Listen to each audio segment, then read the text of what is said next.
Ever wondered about objects that seem impossible, relics that whisper secrets history tried to hide?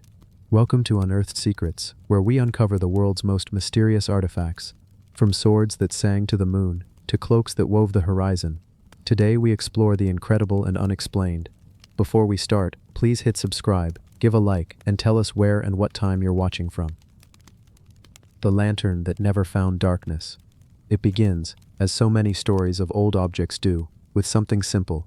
A lamp, a vessel meant to hold light, shaped of bronze, heavy in the hand yet delicate in its design.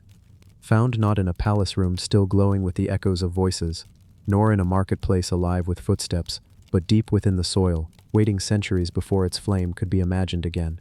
The Tang dynasty in China, which flourished from the 7th to the 10th century, was an age often remembered as golden.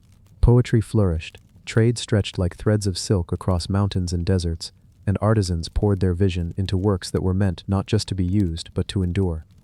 The lamp that survived from this age, this lantern that never found darkness, was one such object. It was not an ordinary household lamp. The bronze from which it was made had been poured with unusual care, the surface smoothed with attention, the curves flowing like the brushstrokes of calligraphy across metal. Lamps of the Tang were practical things, meant to guide, to steady a room in the evening hush. Yet this one bore markings that suggested ritual, an ornament that surpassed necessity. It was as though it had been designed not merely to banish the dark, but to hold a story, to embody light itself. When archaeologists uncovered it, the soil clung to its base, as though reluctant to give it back. A lamp, yes, but more than a lamp. Its wick long gone, the faint residue of burned oil whispered of flames that had once flickered before eyes long since closed. Perhaps those flames had danced in the chamber of a nobleman. Perhaps they had shone in the quiet of a shrine where incense rose in curling smoke. Or perhaps, so one scholar speculated, it had been buried deliberately, hidden from the world, not because it was broken, but because it was too precious, too full of meaning. The Tang people believed deeply in the balance of yin and yang, in cycles of brightness and shadow.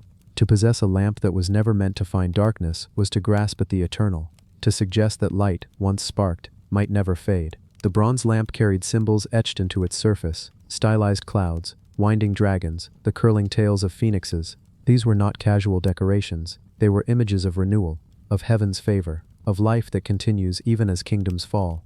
Imagine the lamplight that once glowed from within it, oil poured carefully into the reservoir, a wick set, the small flame springing to life. Its bronze walls would have caught the glow, deepened it, reflected it softly outward into the chamber. If the lamp was carried, shadows would ripple along the walls like silk in motion. If it was set upon an altar, the flame would seem steady, almost eternal. To those who saw it in its time, it may have felt as though the lamp's glow was less about banishing night and more about touching the infinite. Centuries passed, empires rose and fractured, dynasties collapsed, dust and silence filled the rooms where people once gathered. But the lamp endured. Metal, unlike the human hand, does not grow tired. The earth embraced it, hid it, preserved it. And so, when it was found, the bronze was still marked with the patterns of those who had crafted it, as if the centuries between had been only the pause of a long breath. The story of this lamp reaches beyond its form. It tells of the Tang dynasty itself. This was an empire that believed in beauty, even in the smallest details. Bronze lamps were cast not only for light, but for ceremony, for symbolism. Some lamps were shaped as lotuses, symbol of purity, others as cranes, messengers to heaven. A lamp was more than utility, it was prayer cast in metal. This one, the lantern that never found darkness, seemed to be shaped for eternity. Its balance was perfect, its handle sturdy yet graceful, its reservoir deep enough to sustain a flame through long hours. And so scholars speculated, was it made for rituals that spanned nights? Was it a companion in temples, where monks recited sutras and meditated through the dark, seeking enlightenment that felt as endless as the lamp's glow? The Tang Age was alive with Buddhism, Taoism, and Confucian thought, blending, overlapping, shaping one another. In Buddhist belief, light symbolized wisdom, the illumination of truth. In Taoist temples, lamps were lit to call upon celestial spirits. In Confucian households, lamps steadied the domestic order, their glow marking respect and harmony. The bronze lamp might have belonged in any of these spheres, or in all. For the Tang was a time of syncretism, when ideas mingled as freely as merchants along the Silk Road. The lamp also whispers of trade. Bronze itself was no longer just a local craft. By Tang times, metallurgical skills had been honed to a brilliance. Techniques of alloying copper with tin, and sometimes lead, gave lamps durability and sheen. The designs bore influence from far lands. Persian motifs sometimes appeared, their curves and spirals absorbed into Chinese artistry. The flame that shone within such a lamp was a flame fed by centuries of connection, reaching from the Mediterranean to the Pacific. Yet the lamp was not found with grandeur, it was found buried, forgotten, its light extinguished. Why was it there? Perhaps it had been offered in burial, placed beside the dead to light the path of the spirit into the next world. The Chinese practice of Mingqi spirit objects was ancient. Tombs were filled with vessels, lamps, figurines, each meant to provide for the departed in realms unseen.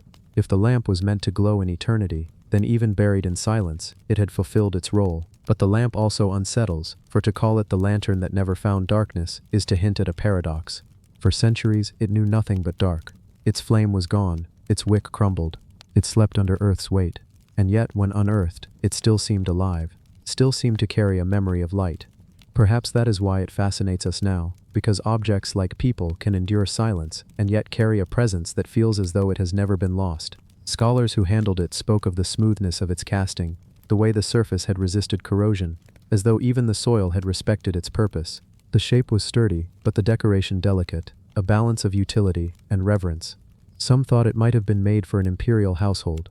Others believed it belonged to a wealthy merchant, proof of prosperity in an age when lamps were both functional and symbolic treasures. But beyond scholarship lies imagination. Picture the lamp set alight during the Great Tang festivals. In Chang'an, the capital, lamps were strung in thousands across streets during the Lantern Festival. Glow upon glow, light upon light, filling the city with radiance. Families carried lamps carved as animals, as lotuses, as palaces. Children laughed, monks prayed, poets recited. And somewhere among them this bronze lamp might have glowed steadily, its flame joining the chorus of brightness that seemed to defy the night. The Tang poet Li Bai once wrote of lamps flickering as though stars had descended to earth. He captured in words what this lamp embodied in form, the idea that light, once lit, transforms the world into something more enduring, something that feels eternal. So the lantern survived, waiting, never truly extinguished in spirit. When it was lifted once more into air and daylight, its silence spoke. It reminded us that even the smallest vessels of human craft carry echoes. They are not merely bronze or clay or stone, they are memory hardened into shape. The lantern that never found darkness did not keep its flame across the centuries, but in being discovered, in being seen once again, it fulfilled its name in another way. It carried the idea of light, unbroken, across the long dark of time. And in that way, perhaps, it never truly found darkness at all. The crown that waited for no king. There are objects that seem made not only for human hands but for the hands of eternity. Objects that do not simply decorate or serve, but instead hold within them a silence so heavy it feels like memory itself has been locked inside. One such object lies beneath the soils and tombs of the Iberian Peninsula, a golden diadem, fashioned more than 2,000 years ago, glowing as if it had been hammered from the sun itself. It is called a crown, though there is no proof it ever sat upon the head of a king. It has been called treasure, though no record of its owner survives. Some whisper it was made for a ruler whose reign never came, a crown that waited and kept waiting. To imagine this crown is to imagine the shimmer of ancient gold, hammered thin yet sturdy, bending into a circlet wide enough to encircle a brow. Its edges are etched with designs, patterns that loop like flowing rivers or stretch like branches into the sky. Sometimes the artisans of Iberia shaped their gold into diadems, meant not for wear but for burial, offerings or sacred rites. Was this crown one of those? Or was it forged for a head that never received it, a promise never fulfilled? When archaeologists unearthed such diadems in Iberian tombs, they found them carefully placed alongside weapons, jewelry, and vessels, not discarded, but preserved as if still waiting. A diadem is more than metal. It is a circle, a shape that has no beginning and no end, a symbol that has always meant continuity, eternity, or power. To place such a symbol in a grave is to tie the living with the dead, the past with the future. Yet in this case, the crown lies silent, its history unread, its king unnamed. Think of the Iberian Peninsula in the centuries before Rome extended its reach there. Villages and hilltop fortresses overlooked valleys. The people raised stones, worked bronze and iron, carved their dead into necropolises, and crafted gold so luminous it seemed it might outshine the sun. Their diadems were not simply ornaments, they were declarations of identity, belonging, and perhaps destiny. To craft a crown without knowing who would wear it seems strange, and yet the crown survives, untarnished by centuries, as if it had indeed waited, patient as stone. Gold itself plays tricks with time. It does not corrode as iron does. It does not crumble like wood. It resists decay. In the tomb where this diadem lay, centuries pressed down like layers of silence, and still, when unearthed, the crown glowed, catching the light of modern eyes just as it once caught the light of ancient torches. What stories passed before it? Who hammered the sheets? Who carved the lines? Were their names sung over it, or was it a secret known only to its maker? Imagine the hands of the goldsmith. He works in fire, bending metal that resists and flows. Each hammer strike resounds like a heartbeat. He does not shape a weapon, but something subtler, a circle, that will crown someone greater than himself. Yet perhaps as he works, the ruler who was meant to wear it falls, or dies, or never rises, and so the crown becomes an object without purpose, a circle, awaiting a head that will never come. The goldsmith dies, his children die, the tomb closes, and the crown waits, like a sun hidden beneath the earth.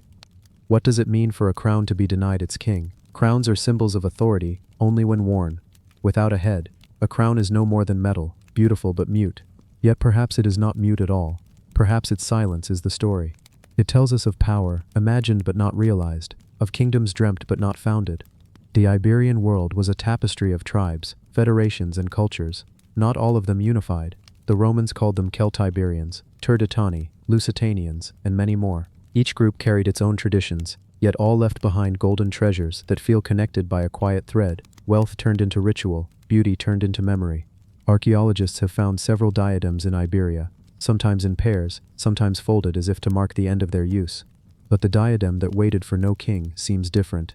Its condition speaks not of wear, but of preservation. No scratch marks of battle, no dents from crowns pressed against helmets. It does not carry the imprint of a forehead. Instead, it gleams almost untouched, as though it had been made and then immediately hidden.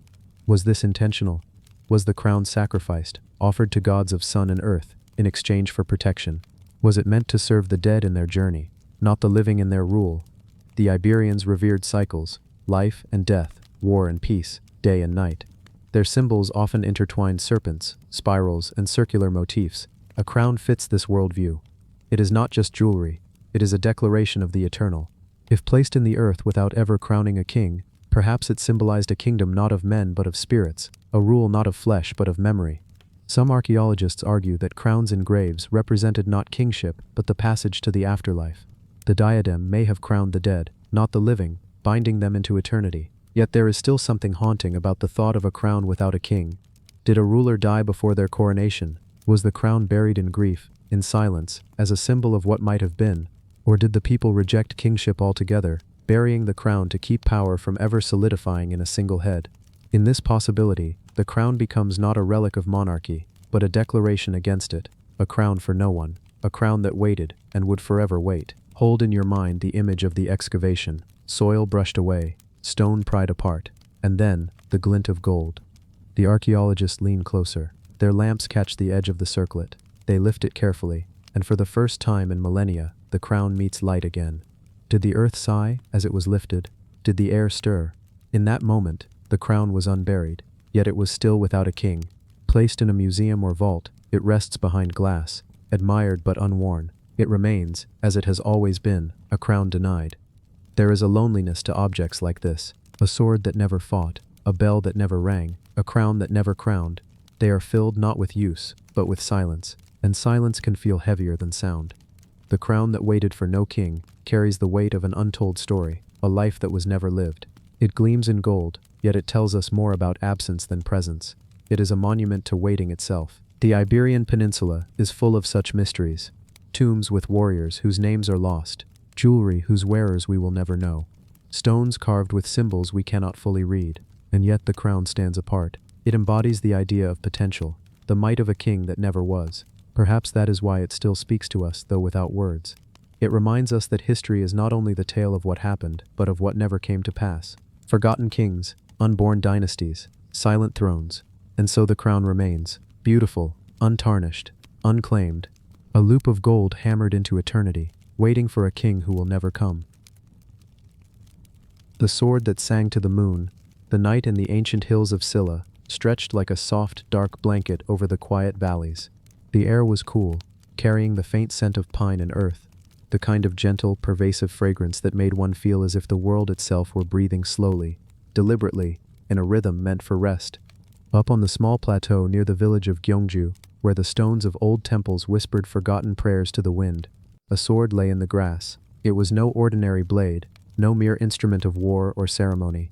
It was said that this sword, forged in the deep heart of the Scylla kingdom centuries before, could sing when the moon was full, its metal breathing and humming with a voice that seemed almost alive. The forging of the sword had been a labor of devotion, a slow ritual carried out by a master smith, whose hands knew every curve of the molten iron, every subtle movement that would transform raw ore into a weapon of both precision and beauty.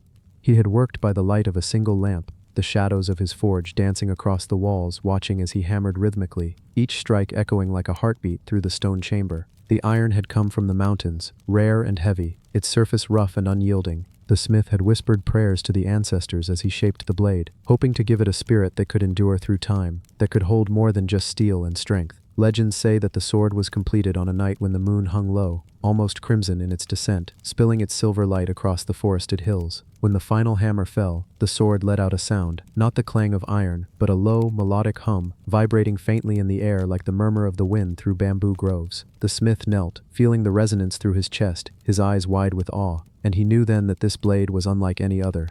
It held a memory of the moon itself, a reflection of its light and its secrets, and perhaps even a fragment of the quiet, eternal voice of the night. The villagers had always spoken of the sword in hushed tones. Some called it cursed, others blessed.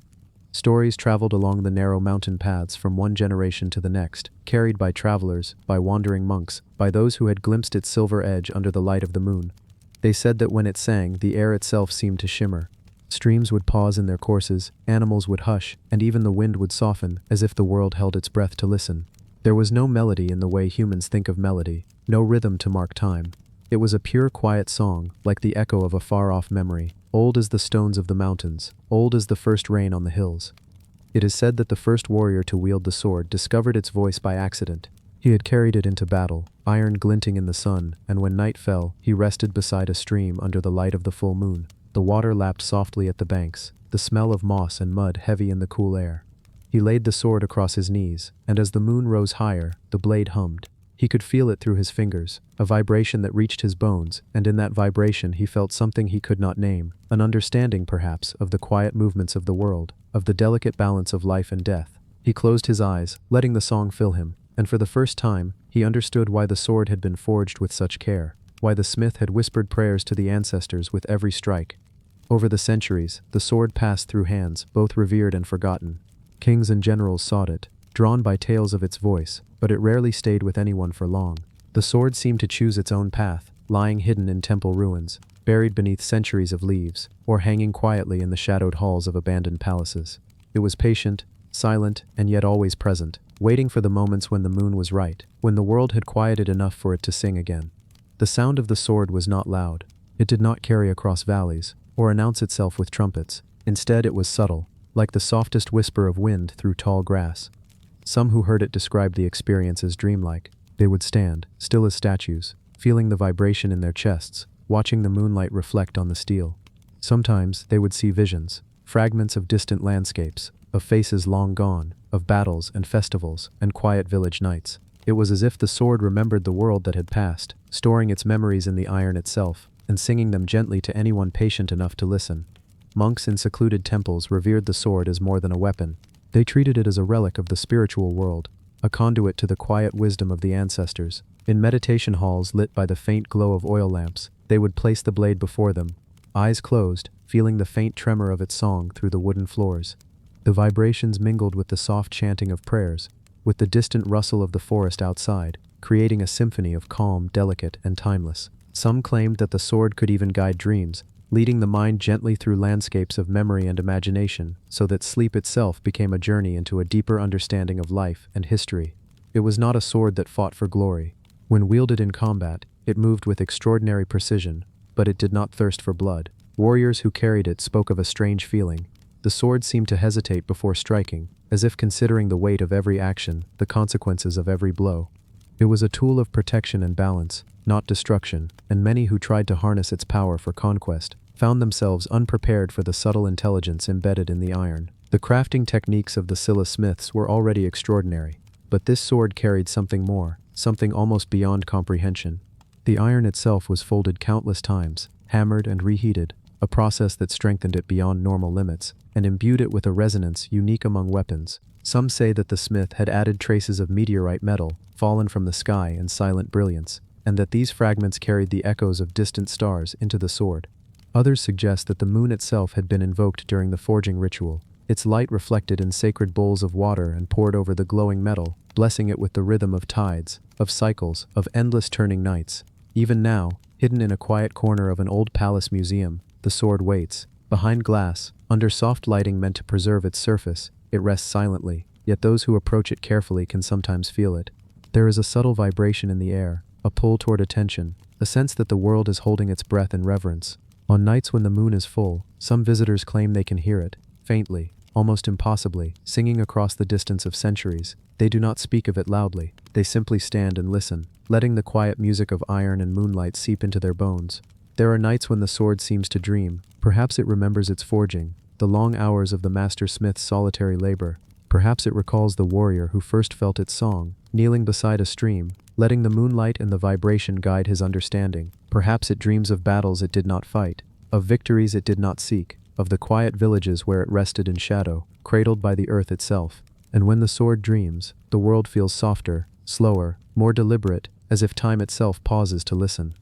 The sword has a presence that is hard to explain. It is not merely a relic of metal, it is a keeper of stories, a bridge across generations, a reminder that the smallest things, an echo of a hammer, a flicker of moonlight, a quiet hum in the night, can endure when empires fall and kings are forgotten. Its voice is gentle but insistent, a lesson in patience, in attention, in the beauty of moments that cannot be forced but must be experienced. Children who grew up near the hills of Scylla sometimes told stories of seeing a silver flash on quiet nights, a hint of movement under the moonlight. The elders would smile and shake their heads, saying that it was merely a trick of shadows, the reflection of stars on water. But those who had listened closely knew better. They had felt the gentle vibration in the air, the subtle song that spoke not to ears but to the heart. A voice older than memory itself, singing softly of iron, of moonlight, of the delicate threads that connect all things across time. In the quiet of the night, when the wind falls and the mountains seem to exhale slowly, one can imagine the sword lying in a hidden grove, its edge glinting faintly in the moonlight. Perhaps a lone traveler, weary and seeking rest, stumbles upon it. Perhaps a monk, meditating in solitude, feels the vibration under the floorboards of his temple. The song does not announce itself. It does not demand attention. It merely exists, a quiet presence, and in its presence, the world feels a little softer, a little more connected, as if the memories of countless generations are breathing gently into the night.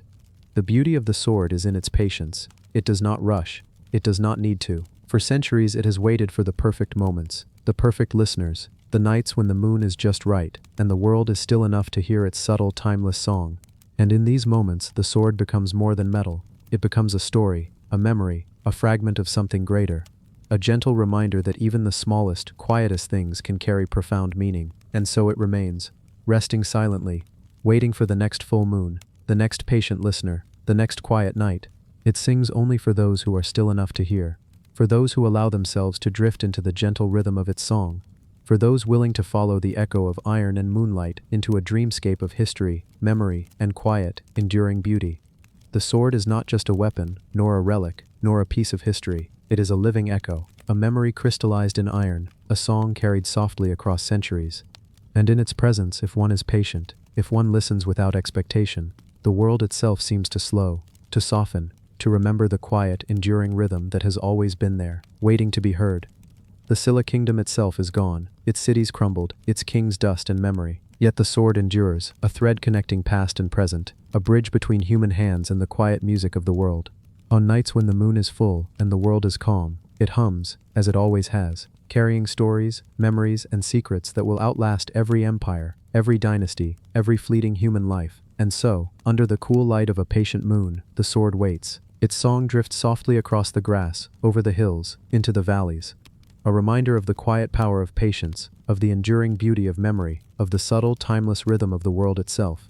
To hear it is to remember that some things are older than kings, older than empires, older than time itself, and in that remembering, one finds a rare and gentle peace, the kind that lulls even the wariest traveler into a dreamless, endless rest. The bell that summoned no sound. Solun. In the heart of Thailand, nestled deep within a forest of ancient teak and whispering bamboo, there exists a temple that few travelers ever reach. The path leading to it is narrow and winding, shaded by centuries of trees, their branches arching overhead like a protective canopy. The air here is thick with the scent of damp earth and moss, and the faint, lingering aroma of incense that has wafted from the temple for generations. In the temple's central courtyard rests a bell, bronze, darkened with age, yet still glinting faintly under the filtered sunlight. It is no ordinary bell. Travelers speak of it in hushed tones. They call it the bell that summons no sound. The bell's creation is shrouded in legend. Centuries ago, a master bellcaster, revered for his skill and devotion, was commissioned to create a bell unlike any other. He worked in solitude, the heat of the forge pressing against his face, the clang of hammer upon molten bronze echoing into the surrounding forest. The metal he used was said to be enriched with traces of river sediments and sacred ores, mixed under the light of a full moon, infused with prayers and whispered invocations. As he poured the molten bronze into its mold, he spoke quietly, a chant repeated again and again, calling not for sound but for presence, not for resonance but for silence. Once cast, the bell was hung in the temple courtyard, a structure of weathered stone and carved teak, surrounded by lotus ponds and flowering shrubs.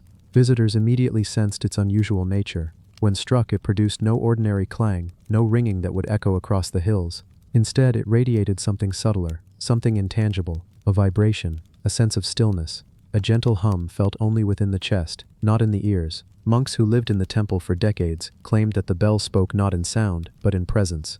It communicated with the world through stillness, teaching patience, attention, and the quiet rhythm of life that exists beneath noise and chaos. During festivals, when other bells clanged to mark the hours or call the faithful to prayer, the bronze temple bell remained silent. Yet those who stood nearby felt its voice most clearly. It was in the warmth of the sun on their skin, in the slight shiver of wind through the bamboo leaves, in the stillness that seemed to settle over the courtyard. People described a sensation of being suspended in a space outside time, of feeling deeply connected to the world and yet entirely separate from it, as if the bell itself created a small sanctuary of pure presence. Legends say that one of the first travelers to encounter the bell was a wandering monk from the northern mountains. He had journeyed far, seeking enlightenment, and had grown weary of the world's constant noise. When he reached the temple, he felt an immediate sense of calm, a quiet he had never experienced.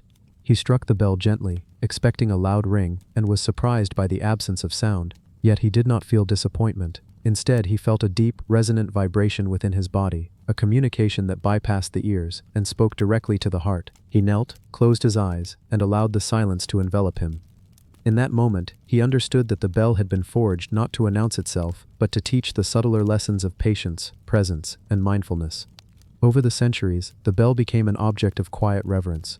Pilgrims traveled from distant villages, not seeking a melody, but seeking the experience of standing in the bell's presence, letting it speak to them in its unique language of stillness. Some wrote that the bell guided their dreams, that its subtle vibration followed them into sleep, wrapping around their consciousness like a protective cocoon. Others spoke of visions, a lotus opening in slow motion, a river winding through a hidden valley, or the faint glimmer of distant stars reflected in the surface of the temple's ponds. The bell also seemed to carry memory. Those who spent time near it reported that they could sense the footsteps of monks who had walked the courtyard centuries before, the faint echo of prayers whispered in the dark, the movement of leaves in windstorms long past. Every interaction with the bell left traces, not in sound or mark but in the feeling of presence, a quiet layering of history upon the air itself. Even the trees surrounding the temple seemed aware, bending slightly as though in acknowledgement, leaves quivering with a subtle resonance that matched the bell's own gentle hum. Monks would perform rituals around the bell, not by striking it repeatedly, but by simply being near it, listening with the body rather than the ears. They walked slowly, each step a meditation, feeling the vibration ripple through the floorboards, the courtyard stones, and even the roots of the nearby trees. The bell's influence was slow, imperceptible, but persistent, teaching those who approached it the subtle art of noticing, of observing without judgment, of embracing silence as a form of communication. There were nights when the moon hung low, casting silver light across the courtyard, and the bell's presence became almost tangible. The wind fell silent, the rustling of leaves ceased, and the temple seemed suspended in a quiet bubble. Visitors reported a sensation of floating, as if the bell's energy created a small pocket of altered perception. Even distant frogs and insects seemed to pause in their nocturnal rhythms, as if the world itself had recognized the bell's authority over silence. Some claimed that if one meditated near the bell for a long time, one could hear echoes of the forest's memory, the sound of ancient rains, the flight of birds long gone, the subtle hum of life as it existed centuries ago. These were not sounds in the usual sense, but impressions, vibrations, and feelings that resonated within the body. The bell became a bridge across time, connecting past and present, the living and the remembered, in a delicate, invisible symphony of quiet. The metal itself was remarkable. Despite centuries of exposure to weather, it retained a deep, warm tone when touched. Bronze, naturally resilient, had been alloyed with other metals during casting, giving it a faint reddish shimmer under sunlight. Its surface bore inscriptions in fading characters, prayers and dedications etched by hands long since vanished. Each mark, each contour, each imperfection carried meaning, a record of devotion and reverence. Those who examined it closely felt the weight of generations resting in their palms, a history not told in words but felt in the body, in the chest, in the quiet hum of connection. Legends say that the bell occasionally moved on its own, not in large obvious ways, but subtly, shifting a fraction of an inch, tilting slightly, as though adjusting to the world's rhythms. Monks interpreted these movements as signs of the bell's awareness, proof that it was not just a crafted object but a living presence in its own way. Some even suggested that the bell chose who could approach it fully, who could sense its subtle message, and who could not. It required patience, calm, and a willingness to listen without expectation. The surrounding forest seemed attuned to the bell's presence.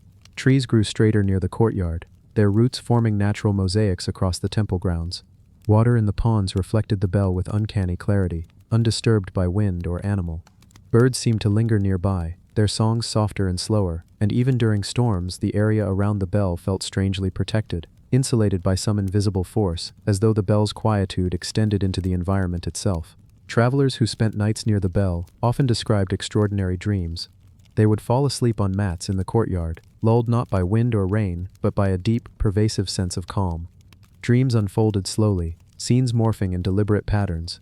Some dreamed of monks walking through bamboo groves, of temples rising from mist, of silent rivers reflecting moons that were impossibly large. Others experienced visions of past visitors, people long gone, their faces serene, their movements deliberate, their presence faint yet unmistakable. The bell seemed to curate these dreams, guiding the sleeper gently, teaching lessons through experience rather than instruction, showing the beauty of silence and the power of stillness. Even in modern times, when electricity hums and motorbikes roar through distant villages, the temple remains a sanctuary. The bell waits in its courtyard, patient, unassuming, and profoundly aware. Visitors are drawn to it instinctively, even if they have never heard its legend. There is something in the presence of the bell that arrests attention, that slows the heart, that encourages deep inhalation and gentle exhalation, as if teaching the body to recognize the rhythm of calm itself. The bell that summoned no sound reminds us that not all communication requires words, not all music requires notes, not all power requires force. Its voice is felt, not heard. Its authority is gentle, not aggressive. It teaches the value of attention, the subtle strength of patience, and the enduring presence of history in our everyday lives. In the quiet of night, the bell rests, swaying gently if the wind touches it, or standing absolutely still when the air is calm. It waits for the attentive, the patient, the willing, and in those who approach with respect, it whispers, though not in words, the timeless story of devotion, mindfulness, and presence. It is a story carried not through sound, but through the feeling of being alive in the moment, fully connected to the earth, the trees, the temple, and the deep enduring calm of the universe. And so it waits, century after century, full of quiet lessons, subtle vibrations, and enduring history, a bell that summons not sound but awareness, understanding, and the deep, meditative stillness that so many seekers have chased across time and space. The helmet that never saw battle. In the rolling hills of ancient Etruria, long before Rome's rise reshaped the world, there was a village perched atop a gentle slope, where the earth was rich and the air carried the faint scent of olive groves and wildflowers. The soil, warm under the sun, cradled the footprints of generations, each step a whisper of life long past. In a small shadowed workshop on the edge of the village, a craftsman shaped a bronze helmet unlike any other, a helmet meant for battle, yet destined never to be worn in anger. The helmet's creation was meticulous, slow, and filled with intention. The Etruscan craftsman worked by the light of an oil lamp, his hands steady, guided by years of tradition passed from father to son. The bronze itself was mined from distant hills, smelted carefully, its surface polished and folded until it held a quiet, reflective shimmer. Every curve of the helmet was designed for protection, every ridge for deflection, every small detail a work of art as much as a tool of war. Yet even as he hammered and shaped the metal, there was a sense that this helmet was destined for a different kind of journey, a life of quiet observation rather than combat. Legends tell us that the helmet bore the essence of the warriors who would have worn it. It carried the weight of courage and the anticipation of battle, yet it was never tested in blood or fire. It remained pristine, untouched by the chaos of war, a relic of potential rather than action. Its very presence radiated a kind of still energy, a tension held in suspension, as if the helmet itself waited patiently for a destiny that never arrived. For decades, the helmet sat within the walls of Etruscan homes and temples, carried carefully by those who revered its craftsmanship. It was displayed during festivals, placed on altars, and even worn ceremonially during rites of passage. Yet each time, it returned to its resting place, untouched by swords or shields. The people who saw it marveled at its design, the careful curvature of the cheek guards, the way the crown seemed to rise naturally, as if shaped by wind and thought alike, the delicate embossing that traced symbols of protection, valor, and the unseen spirits of the land. The helmet seemed almost alive. It responded to the presence of those who approached it. Children who came too close were calmed by it, often sitting quietly to trace its lines with gentle fingers. Elders would pause and breathe deeply, feeling the weight of generations settled in the bronze, as if the helmet carried with it the memories of countless warriors who had never drawn their swords. Travelers from distant lands would occasionally glimpse it, captivated by its quiet authority, sensing that this object held more than just metal. It held the unspoken narrative of potential, restraint, and reverence. The Etruscans believed in the spirit of objects, that tools, weapons, and adornments could carry part of a human's essence. The helmet, in its silence, became a repository of these beliefs. Monks and priests who examined it would speak of its aura, a presence that invited reflection, patience, and contemplation. When laid beside firelight, its polished surfaces reflected shadows that seemed to move slowly, as if whispering stories from centuries past. Even the birds that nested in the surrounding olive trees seemed to pause when near it, their song softened, their wings slow, in acknowledgement of its solemn dignity. In one tale, a young apprentice craftsman approached the helmet during a festival. He had been learning to shape bronze, and he marveled at the perfection of the form. He lifted it carefully, placing it upon his own head, and in that moment, he felt a profound connection to those who had come before him. He imagined himself leading legions into battle, the sun glinting off shields and spears, yet the helmet remained silent. It did not encourage aggression, nor did it judge hesitation. Instead, it imparted a quiet understanding that strength and courage exist even in restraint, that potential is as sacred as action, and that the calm observation of life can carry as much weight as the clash of swords. The helmet's journey continued for centuries. It was hidden during times of conflict, preserved within secret vaults or buried beneath ceremonial grounds, only to be rediscovered by future generations. Each time it emerged, it reminded the living of the past, of what had been prepared but never enacted. Historians would later marvel at the helmet's flawless preservation, attributing it to the care and reverence of the Etruscans, as well as to the almost mystical quality the object seemed to possess. Its patina told a story of age and endurance, while its unblemished surfaces whispered of battles never fought, of lives spared, and of the quiet dignity of restraint. Even now, in the halls of a modern museum, the helmet rests on a velvet cushion under a soft light. Visitors pause before it, sensing its presence. There is no clang of metal, no story shouted from the past, but there is a calm, deep resonance that fills the chest, a subtle vibration of history and potential. Scholars lean in to trace the embossed patterns, art historians marvel at the craftsmanship, and children sit quietly, captivated by its silent authority. Those who linger long enough often find their own breathing slowing, their minds easing, and a gentle meditative calm settling over them. Some claim that the helmet is a teacher. It instructs not through noise or spectacle, but through quiet patience. Its message is subtle, that life is as much about preparation as execution, that readiness can exist without confrontation, and that the calm observation of the world can be a form of power as significant as any sword or spear. The helmet holds stories of a civilization that revered artistry, discipline, and spiritual connection, offering these lessons silently to those who are willing to notice. The helmet also seems to carry fragments of dreams from centuries past. Some visitors have described visions when standing near it, fields of olive trees under a setting sun, distant hills veiled in mist, soldiers practicing maneuvers in slow, deliberate patterns, yet never engaging in combat. There are images of ceremonial gatherings, festivals, and quiet moments of reflection, all imbued with a sense of purpose and honor, but without the chaos of battle. The helmet's silent influence appears to guide the mind into a contemplative state, gently steering imagination toward patience, restraint, and appreciation of subtle beauty. The bronze itself seems almost musical in its quietude, though it never clangs or rings in the conventional sense. Light brushing against its surface creates a faint, resonant hum felt more than heard. Monks in nearby temples have remarked that even the air around the helmet carries a softness, a stillness, that encourages meditation. The surrounding environment, olive trees, stone walls, and distant hills, seems to recognize and respond to this presence, reinforcing the calm and timeless nature of the artifact. Throughout the ages, the helmet has been a silent witness to history. Empires rose and fell, villages prospered and faded, yet it endured, unchanged in purpose, steadfast in presence. The civilizations that passed by it may have gone to war, yet the helmet remained untouched by conflict, a testament to the Etruscan vision of balance and reflection. It embodies a paradox, crafted for war, yet living in peace, prepared for destruction, yet preserving life through its mere restraint. Its power lies not in striking blows, but in the lessons it imparts to those who approach it with patience. Those who linger near the helmet feel time slow, feel history pressing softly against their consciousness, and experience the quiet magnitude of potential left unrealized. It is a meditation in bronze, a relic of possibility, and a reminder that silence can be as profound as action. And so, the helmet that never saw battle rests still, centuries old, its form unchanged, its purpose intact.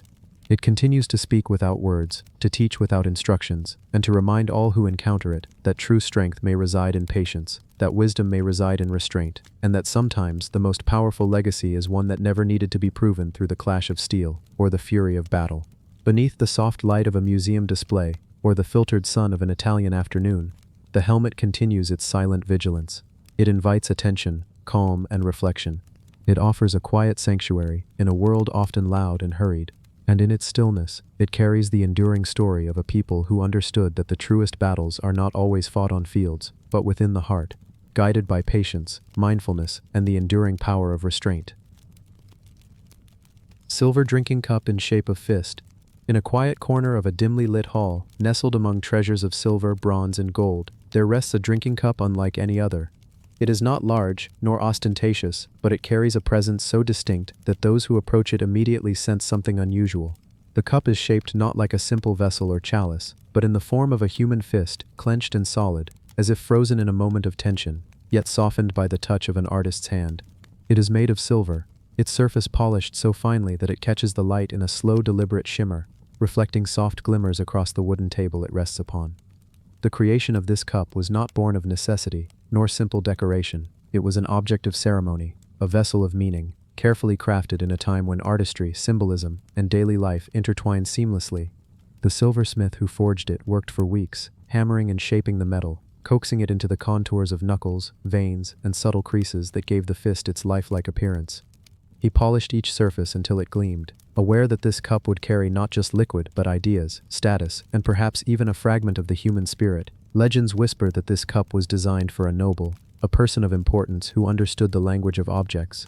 The fist was not meant to intimidate, but to symbolize strength, unity, and the enduring power of the human hand. It was a reminder that every action, every grasp, and every hold carried weight, and that even a simple act, like lifting a cup, could connect one to the strength of ancestors who had lived, worked, and dreamed before. When filled, the cup is surprisingly heavy, as though it carries the memory of all who have touched it. Wine, water, or other ceremonial liquids settle into it with a soft, almost reverent splash. The silver seems to hum slightly under the touch, a subtle vibration that feels more like a presence than a sound, as if the metal itself remembers the hands that shaped it and the rituals it has witnessed. Those who drink from it report a sensation not only of taste but of connection, a linking of body and history, as though the cup bridges centuries in a single gesture. The cup's story is one of both art and intimacy. It traveled through noble houses, carried carefully in velvet pouches, displayed on ceremonial tables, and used sparingly in rituals that demanded respect and focus. In some ceremonies, it was raised slowly, deliberately, to honor oaths, to toast victories, or to commemorate moments of reflection. The fist-shaped form became more than decoration. It became a symbol of resolve, a tactile expression of determination, a reminder that power and restraint often coexist. Children in the households that housed it would sometimes gaze at it in wonder, imagining the hand frozen in silver as a hand from the past, still capable of action, still holding secrets of ancient lives. They were taught to touch it carefully, with reverence, learning instinctively that the cup was more than a vessel. It was a lesson in respect, a meditation on strength, and a tangible connection to generations of thought, labor, and artistry. Crafted in a period when symbolism suffused daily life, the cup also carried a philosophical weight. Its closed fist could signify protection, solidarity, or the quiet strength of those who toil unseen. Its polished surface reflected not just light, but the viewer's own hand when lifted to drink, creating a subtle, almost meditative awareness of one's own presence and intention. Those who approached the cup slowly, allowing themselves to notice these nuances, often found their minds quieting, their attention sharpening, and their appreciation for subtlety deepening. Over time, the cup traveled far and wide, through noble collections, private homes, and eventually into museums where it rests today. Its journey was silent, unassuming, yet profound. It witnessed the laughter and solemnity of dinners, the quiet contemplation of meditative moments, and the ceremonial gestures of lives long past. Each touch, each sip, each careful lift of the cup layered invisible memories onto its polished surface, creating an accumulation of energy that transcends mere metal and craftsmanship. When the moonlight filters through high windows and falls upon the cup, the silver seems to glow softly, and the fist appears almost animate, as if ready to grasp not just the air, but the very essence of presence itself. Observers report a feeling of subtle anticipation, a sense that the object is alive, in its own quiet way, holding centuries of ritual, intention, and human experience within its form. The artistry of the cup is in its details. The knuckles are rounded yet firm, the lines of skin delicately etched, the subtle swelling of veins hinted at under the surface. The silversmith captured the essence of a living hand frozen in time, conveying both strength and tenderness, force and restraint. To hold it, even in imagination, is to feel the connection between human intent and craftsmanship, between physical form and symbolic meaning, between history and the present moment. Drinking from the cup was never merely an act of consumption. Each sip became an act of reflection, a conscious acknowledgement of life's continuity. Those who have held it often describe a gentle, almost meditative sensation of grounding, as if the hand that crafted it reaches across time to steady the present moment. It is a reminder that even ordinary actions can carry extraordinary meaning, that intention and awareness can transform a simple gesture into a ritual of presence. Over centuries, the cup has endured, quietly observing change.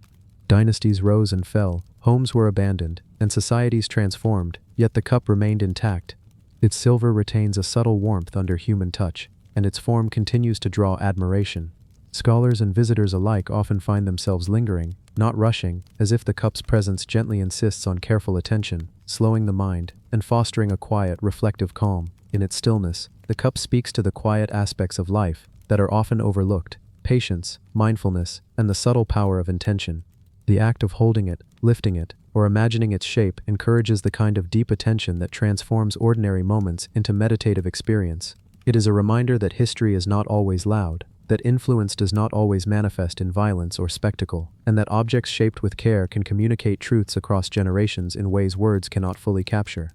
The silver drinking cup in the shape of a fist is more than a vessel, more than an artifact, more than a work of art. It is a meditation in silver, a bridge between past and present, a lesson in restraint, presence, and awareness. Its closed fist invites contemplation, its weight encourages focus, and its polished surface reflects both history and the viewer's own fleeting moment. To drink from it, even in imagination, is to enter into a quiet dialogue with centuries of human thought, intention, and care. Even now, under the soft illumination of a museum display, or in the imagined quiet of a noble hall long vanished, the cup retains its power. It invites patience, deep observation, and reflection.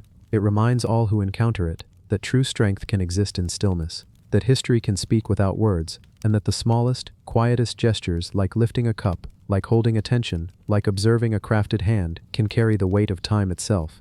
The cup rests, silently, patiently, its fist frozen in silver, inviting those who approach to pause, to notice, and to consider the enduring resonance of human craft, intention, and presence. And in its quiet, unassuming way, it teaches a lesson timeless and profound, that awareness, reverence, and the subtle power of restraint are as enduring as any empire, as resilient as any stone, and as luminous as the silver from which it was formed. The necklace that counted suns. Deep in the jungles of the Yucatan Peninsula, where the air is thick with humidity and the calls of distant birds echo like ancient songs, there lies a hidden ruin. The stone walls are worn smooth by centuries of sun and rain, their surfaces etched with symbols and glyphs that whisper stories of kings, gods, and the rhythm of time itself. Amid the scattered treasures of this long-forgotten city, there rests a necklace unlike any other, a string of turquoise beads that seems to carry within it the pulse of the sun, the count of its passing, and the memory of countless generations.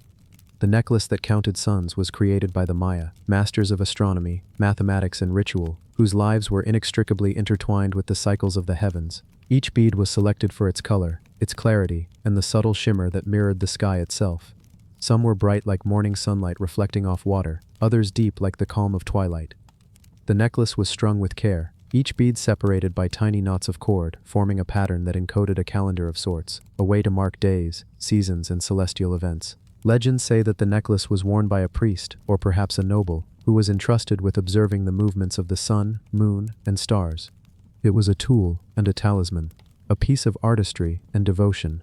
As the priest moved through the city, performing ceremonies and offering prayers, the beads would brush gently against his chest, a constant tactile reminder of the cycles he tracked. The movement of his fingers across the turquoise could trace the passing of days, the arrival of solstices, and the subtle shifts in the heavens that dictated planting, harvesting, and ritual. The Maya believed that turquoise carried more than beauty. It held the essence of water and sky, bridging the earthly and the divine. Worn close to the body, the necklace was said to strengthen the connection between the wearer and the cosmos. Each bead, polished smooth, reflected the light in a quiet shimmer, a small sun captured in stone. Those who observed it closely would feel a gentle vibration, a rhythm that mirrored the heart, the pulse of life, and the slow, patient arc of the sun across the sky. The creation of such a necklace required both skill and reverence. Beads were carved and polished by hand, often for hours, until their surfaces gleamed like liquid sunlight. Tiny holes were drilled with steady hands, and the stringing of beads became a ritual, each knot tied with intention, each placement carrying symbolic weight. The finished piece was more than adornment. It was a living calendar, a record of time, and a vessel for devotion. The priest who wore it would often meditate with it, feeling the beads slip slowly through his fingers, tracing the invisible arc of days and months, connecting his own life to the enduring cycles of the cosmos. Over centuries, the necklace changed hands, sometimes buried with the dead in ceremonial tombs, sometimes left hidden in sacred spaces, sometimes worn quietly during rituals. Each time it absorbed a fragment of memory, a reflection of devotion, and a subtle trace of the energy of those who had handled it. The beads seemed to remember, storing fragments of light, shadow, and intent, whispering these memories to those who were patient enough to notice. In the jungle, near the ruins where the necklace was discovered centuries later, the wind carries the scent of wet earth, flowers, and decaying leaves. The sunlight flickers through the canopy, casting moving patterns across stone and soil. When archaeologists and historians first found the necklace, they were struck not only by its craftsmanship, but by the quiet sense of presence it held. To hold it was to feel time itself in the palm, to sense the rhythm of days and years, and to touch something that had quietly observed the dance of humans and sun alike across generations. The necklace's magic was subtle. It did not shout or flash. It did not demand attention. Instead, it asked for patience, for observation, for awareness. Those who lingered near it reported a sense of calm, of connection to cycles far larger than themselves. When the turquoise beads caught the sunlight, they seemed to pulse gently, like the heartbeat of the sky, reminding the observer of the constancy of change, the inevitability of sunrise and sunset, and the quiet endurance of natural rhythms. The necklace that counted suns became a bridge across time, a link between the living and the remembered, between the earthly city of stone and the vast expanse of the heavens. Its wearer, or anyone who handled it with reverence, could feel this connection, a subtle tuning of mind and body to the cycles of sun, moon, and earth.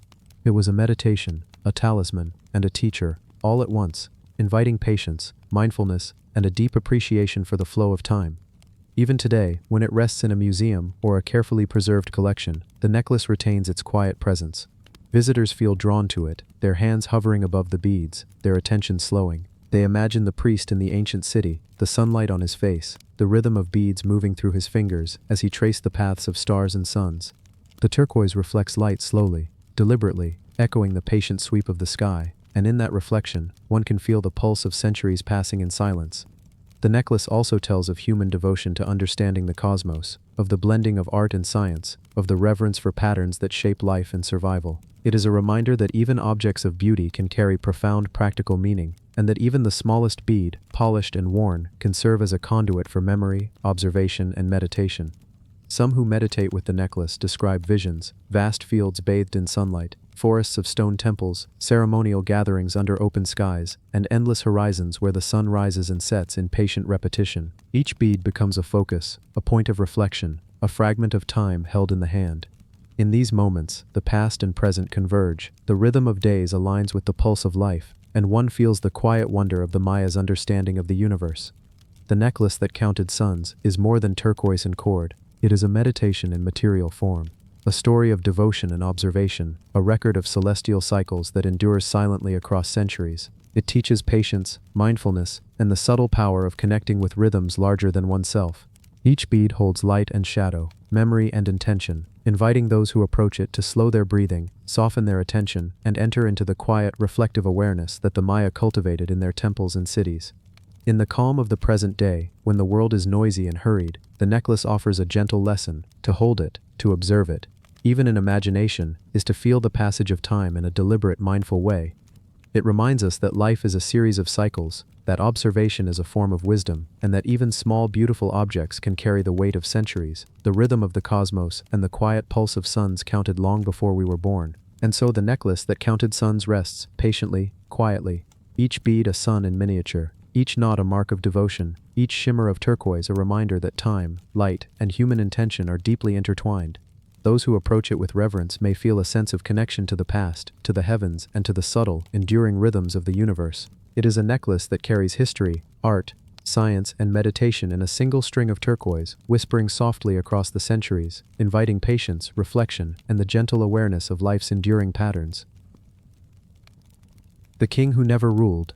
In the heat of a land where rivers once surged with strength, where the Indus wound its patient path through fertile plains and the hum of life filled the air with rhythm, there stood a city, Mohenjo-Daro, built of brick and balance, symmetry and silence. Its streets straight, its wells deep, its granaries vast. It was a place of order, of commerce, of quiet sophistication that pulsed long before the names of kings and empires we so often remember. And within this city, in the dust and the silence, there lay a figure, a statue of a man whose presence endured long after his world dissolved into earth and silence. He is called the Priest King. Though neither priest nor king has been proven, some say he was a ruler, cloaked in calm authority, his gaze cast forward as if into eternity. Others whisper he was a sage, a holy man, devoted to ritual, to wisdom, to stillness. But no inscription confirms, no scroll defines. He is simply there, watching, waiting, surviving. And so he has become the king who never ruled, a figure of strength without throne, of presence without title, of mystery without answer. Carved from steatite, soft stone hardened by fire, his face is calm, serene, as though he knows something we have forgotten. Heavy-lidded eyes look outward, not sharply, but with a gaze softened by patience. His beard, trimmed and carved with care, speaks of discipline, of intention. Around his shoulders drapes a cloak patterned with circles, pressed into the surface with precision. A robe both ornamental and symbolic, as though carrying meaning we have lost. On his forehead sits a band, perhaps a headpiece, perhaps a crown, perhaps nothing more than decoration, yet it lingers in our imagination as the mark of his station. When the figure was unearthed, sunlight touched his face for the first time in thousands of years. Archaeologists brushed soil from his carved features, their hands trembling with the awareness of his presence. Here, they realized, was not merely an ornament, but a symbol of culture, of belief, of humanity reaching through silence. His expression did not answer their questions, but it invited them.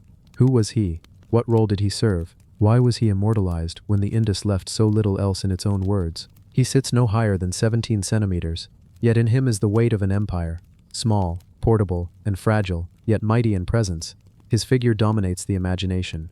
There is a stillness to him, a steadiness that seems larger than scale, as if the city itself rests within his calm. Those who gaze upon him feel the subtle pull of time, the slow hum of centuries, the reminder that meaning can survive without language, that presence itself can outlast memory. The king who never ruled speaks without sound. His gaze drifts into eternity, but it is not cold. It is meditative, almost compassionate, as though he watches the world change with the patience of stone. He has seen nothing and everything, known silence and time. Around him Mohenjo-Daro rose and fell. People lived and passed, trade thrived and faltered, but he endured, quietly waiting in earth, unbroken, untouched. Scholars debate him endlessly. Was he a monarch who ruled not by sword but by the gentle strength of ritual? Was he a high priest, a conduit between people and the divine? Or was he perhaps simply a figure of artistry, meant not to embody a man but an ideal, a vision of authority, wisdom, and grace? Each theory finds fragments of truth, but none can claim certainty. He remains what he has always been, a mystery clothed in stone, patient and enduring. In dreams, one might imagine him seated in the great halls of Mohenjo-Daro, his robe of circles catching torchlight, his calm gaze steady as people gathered before him, not as a ruler issuing commands, but as a figure who listened, who absorbed, who carried the weight of silence like a mantle. One might imagine him presiding not over battle or conquest, but over harmony, balance, and the rituals that aligned people with stars, waters, and the cycles of life. The robe he wears, decorated with trefoil designs, may carry meanings forgotten. Some see three-petaled flowers, symbols of life cycles. Others imagine constellations, or ritual motifs binding community to cosmos. Whatever its purpose, it speaks of intention, of detail, of artistry not wasted on the ordinary but reserved for what mattered most. His robe is not just fabric in stone, it is a story woven into pattern, a language that whispers through silence. The king who never ruled reminds us of the fragility of certainty. Empires we know are defined by rulers, names carved in stone, wars recorded on tablets. But the Indus left no kings, no queens, no dynasties written in their own hand. Instead they left order, architecture, a city that breathed harmony. And this single figure, silent yet commanding, may be the closest we will ever come to knowing the shape of their authority. Perhaps that is the lesson that leadership need not be carved in names and battles, but in presence, in order, in balance. When you close your eyes and imagine him, picture the weight of the stone, cool to the touch, smooth where hands once carved, heavy with the density of earth. Imagine the gaze, patient and eternal, resting upon you not with judgment but with quiet acknowledgement. He does not demand, he does not command, he simply observes. In his silence he teaches patience. In his stillness he teaches strength. In his ambiguity he teaches humility, reminding us that not all must be known to be meaningful. And as you drift deeper into thought, the hum of Mohenjo-Daro returns, the sound of water being drawn from wells, the rhythm of feet upon straight streets, the murmur of voices bartering in markets, the faint rustle of wind moving between baked brick walls. Somewhere in a quiet chamber, perhaps, the priest-king's statue was once placed upon an altar or a pedestal, light flickering across its carved features. Those who entered would bow their heads, not in fear but in reverence, acknowledging presence, authority, mystery. Now, as centuries pass, he sits in glass cases, observed by travelers from every corner of the modern world. They lean close, searching his face for answers, yet he offers none. His silence is his strength, his mystery is his gift. The king who never ruled does not need titles or histories. He endures without them, as he always has. And so, under soft light, in the hush of museum halls, he waits, calm, patient, eternal. A small statue of stone, yet vast in meaning. His gaze lingers, inviting you into silence, into stillness, into reflection. He asks nothing but attention, and in return he offers a presence that feels unbroken by time, undiminished by questions. The king who never ruled, a ruler without throne, a priest without altar, a man without name. Yet through him, the Indus lives again, in silence, in stone, in the enduring mystery of what it means to be remembered, not for power, but for presence. The book that held no words. It begins with silence, a silence not of emptiness, but of expectancy, as if something waits within the folds of time to be remembered. There is a fragment, carved from wood, worn smooth by fingers that are no longer here. It lies in the dust of Ethiopia, where the kingdom of Aksum once rose like a jewel on the ancient trade routes, its obelisks casting long shadows over merchants and priests, its language etched into stone, its rituals reaching toward the heavens. Yet what we hold now is not stone, not monumental, not adorned with words that survive centuries. It is smaller, humbler, a wooden writing board, blank of letters, its surface carrying the ghost of things once written but long since erased. And so it is called the book that held no words, though in truth it may have held too many for us ever to recover. Imagine the scene in which it first came into being. A craftsman takes a block of wood, perhaps from the fragrant acacia or another sturdy tree that grew on the hillsides surrounding Aksum. His knife shaves down the surface until it is flat and even, leaving behind soft curls of pale bark. He oils it lightly, for he knows it must be durable, resistant to cracking. The wood darkens under his hand, smooth as skin. And then he hollows out a shallow groove, where wax can be poured and cooled. This is no permanent book. This is a slate for practice, for thought, for fleeting words that may never be meant to survive. A place where a student rehearses his script, or where a merchant drafts figures before pressing them into memory, or where a priest copies lines of scripture, erasing them again once committed to the heart. The irony is sharp. What was once written here is lost, yet the board itself survives. We do not know what was inscribed, but we know that something was. The presence of the absence becomes a kind of story in itself, a whisper that what mattered in Aksum was not only the monuments of granite or the coins stamped with kings' faces, but also these smaller, quieter tools of learning. They remind us that empire is built not only on armies and gold, but on words, even words that vanish like breath on glass. The kingdom of Aksum was no ordinary kingdom. It stretched across the Horn of Africa, reaching into Yemen, touching the Red Sea, its ships carrying ivory, incense, gold, and spices. Roman merchants knew its name, Persian chroniclers marked its power, and in time, it would be among the first great empires to embrace Christianity. Obelisks rose from the earth, carved from single stones taller than houses, their faces marked with false windows, imitating towers of eternity. And amid such grandeur, a child might have sat with a writing board upon his knees, tracing letters of Ge'ez with a stylus, the wax yielding beneath the sharp point. The letters were angular, geometric, firm, each a small architecture of thought. When mistakes were made, the flat end of the stylus smoothed the wax, and the word was gone, as if it had never been.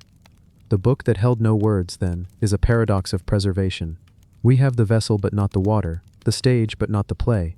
Yet perhaps that is why it lingers in our imagination so strongly. For silence draws us in as much as sound. What is unwritten becomes infinite, capable of holding every possibility. A psalm, a prayer, a merchant's ledger, a poet's sketch. Any of these might have passed across its surface, erased and written again until the wood carried in its grain the memory of pressure, the shadow of stylus strokes, faint but indelible in spirit. If you were to walk the streets of Oxum in the height of its power, you would smell the spices wafting from market stalls, see camels laden with salt blocks from the Danakil, hear the clatter of coins exchanged in the hands of traders. Above you, towering stelae loomed, their carved doors and windows speaking of tombs and kings. In the palace courts, messengers carried orders, scribes kept records, and priests chanted scripture.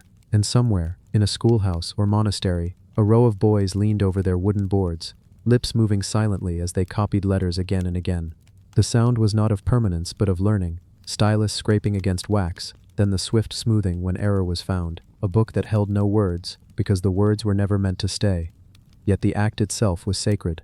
In the tradition of Ethiopia, words were not merely signs, they carried breath, life, spirit. The very script of Ge'ez was said to have descended with divine authority, a tool for scripture, a vessel for holy truth.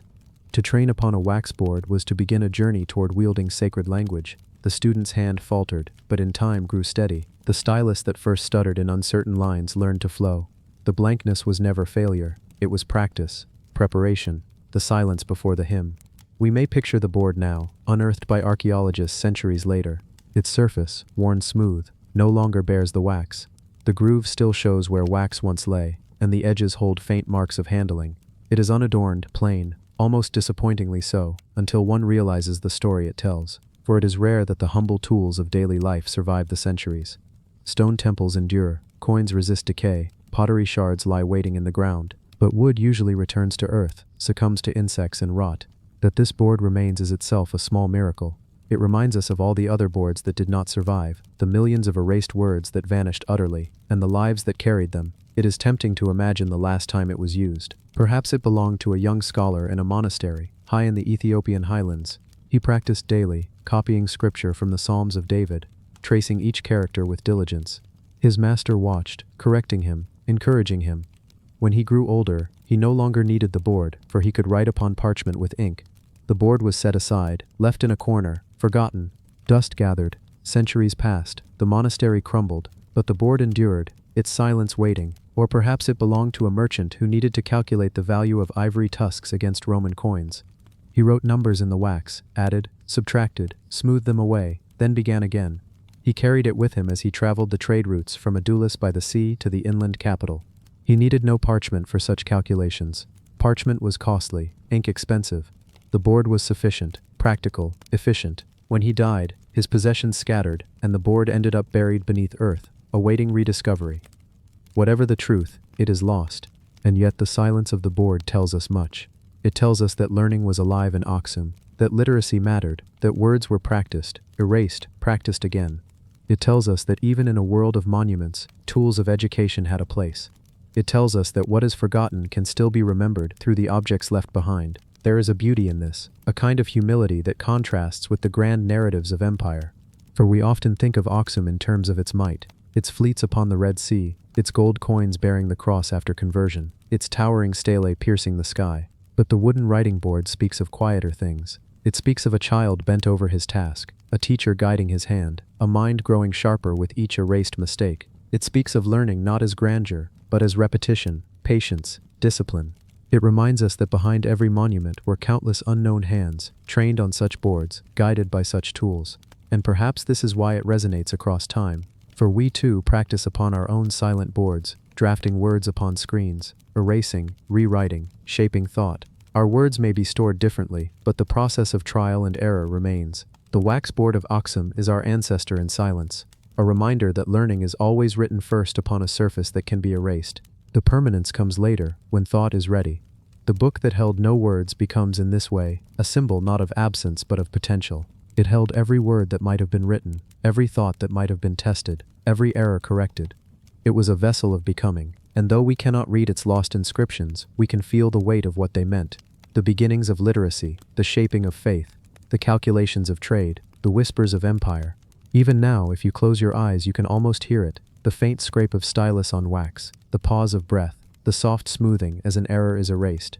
Over and over, words written and unwritten, like waves upon the shore, leaving no trace but shaping nonetheless. The silence of the board is not empty, it is full of voices, layered upon one another, until they become a chorus of vanished learning. And so the wooden writing board of Oxum, the book that held no words, continues to speak, not through letters or inscriptions, but through its very blankness. It tells us that the most powerful stories are sometimes those we cannot read, but only imagine. It tells us that what is erased is not always lost, but becomes part of a greater silence, a silence that waits for us to listen. The door that refused to open. Beneath the Anatolian plateau, where the land stretches in pale ridges and wind carves dust into slow drifting veils, there lies a city that breathes without sky.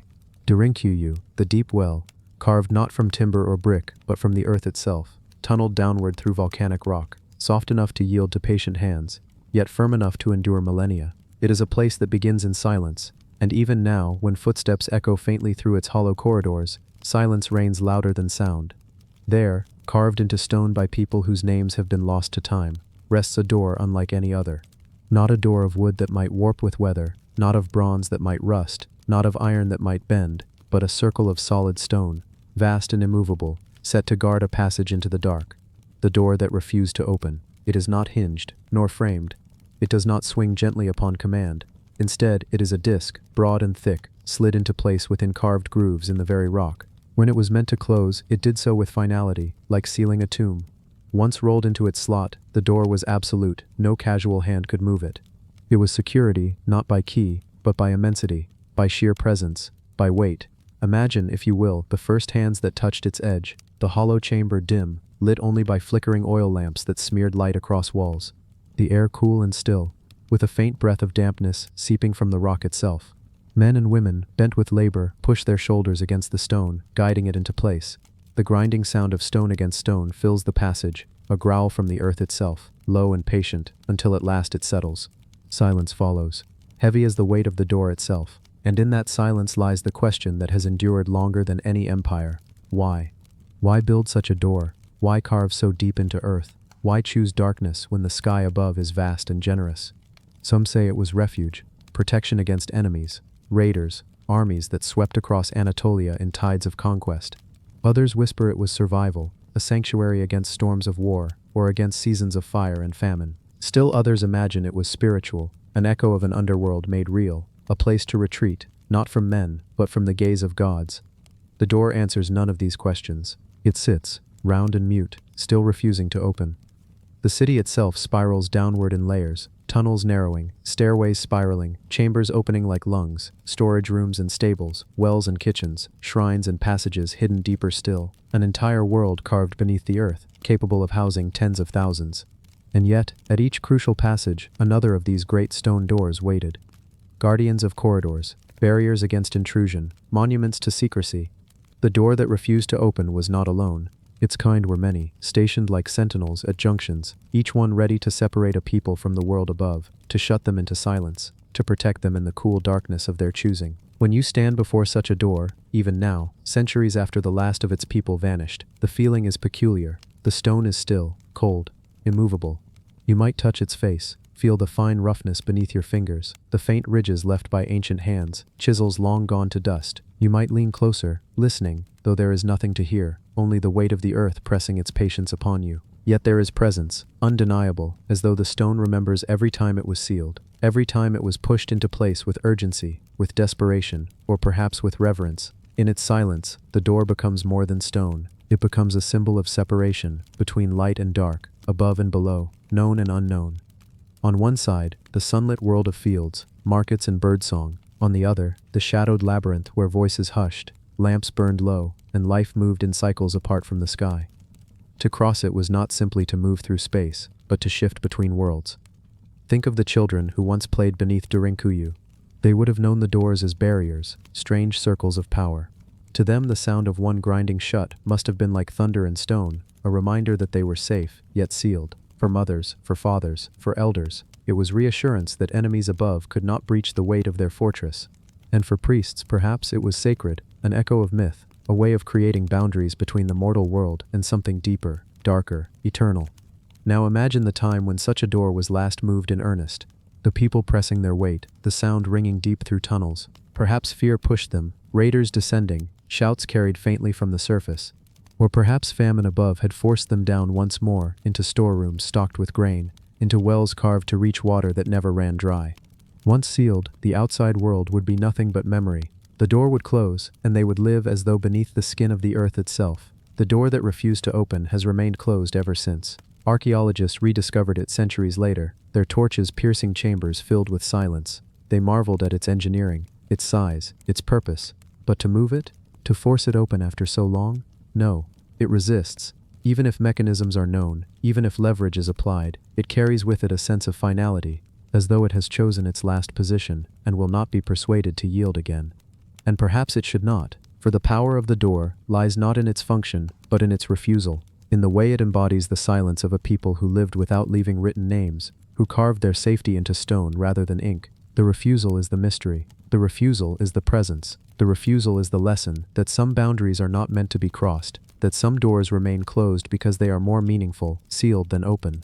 Close your eyes and imagine yourself walking through Derinkuyu, your footsteps soft, brushing dust that has lain untouched for centuries.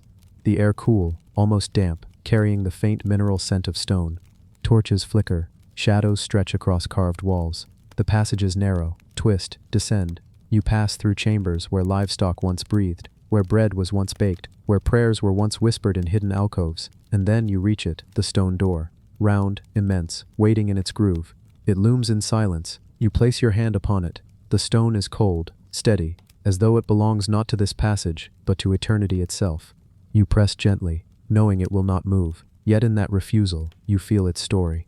You feel the weight of those who pushed it before, the urgency of their survival, the care of their carving. You feel the barrier between your world and theirs.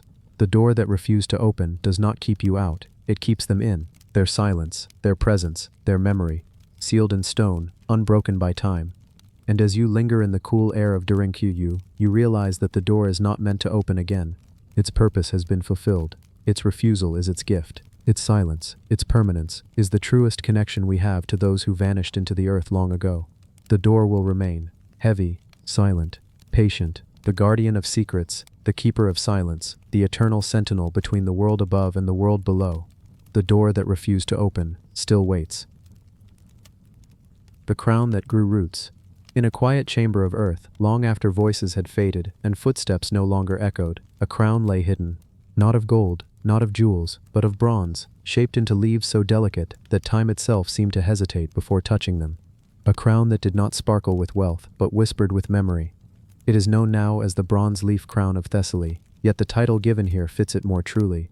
The crown that grew roots, for in its stillness, in its burial, in the long patience of centuries, it became less an ornament of men and more a fragment of nature itself. Thessaly, broad and fertile, stretched between mountains and plains, a land where rivers curled in silver ribbons, and groves of olive, oak, and laurel crowned its hills. It was a place of myth as much as of life, where stories of gods and heroes were told in whispers beneath star-strewn skies. Here the people honored the sacred connection between man and nature, life and death, earth and sky. And so, when a crown was made, it was not simply to adorn the living, but to carry into eternity the shape of life itself. The bronze leaf crown was wrought with patience. Thin sheets of metal hammered and pressed until they became fragile as autumn leaves, veined and curling, as though plucked directly from the branch. Artisans shaped them not in rigid geometry, but in the quiet asymmetry of nature. Each leaf different, each edge slightly imperfect, for perfection was not the aim.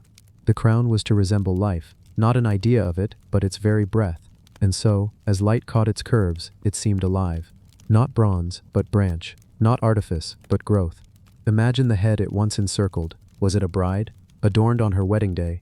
The crown a symbol of fertility, of union, of new roots planted between two families. Was it a priestess, leading ritual beneath the open sky, the leaves upon her brow echoing the sacred groves where offerings were laid?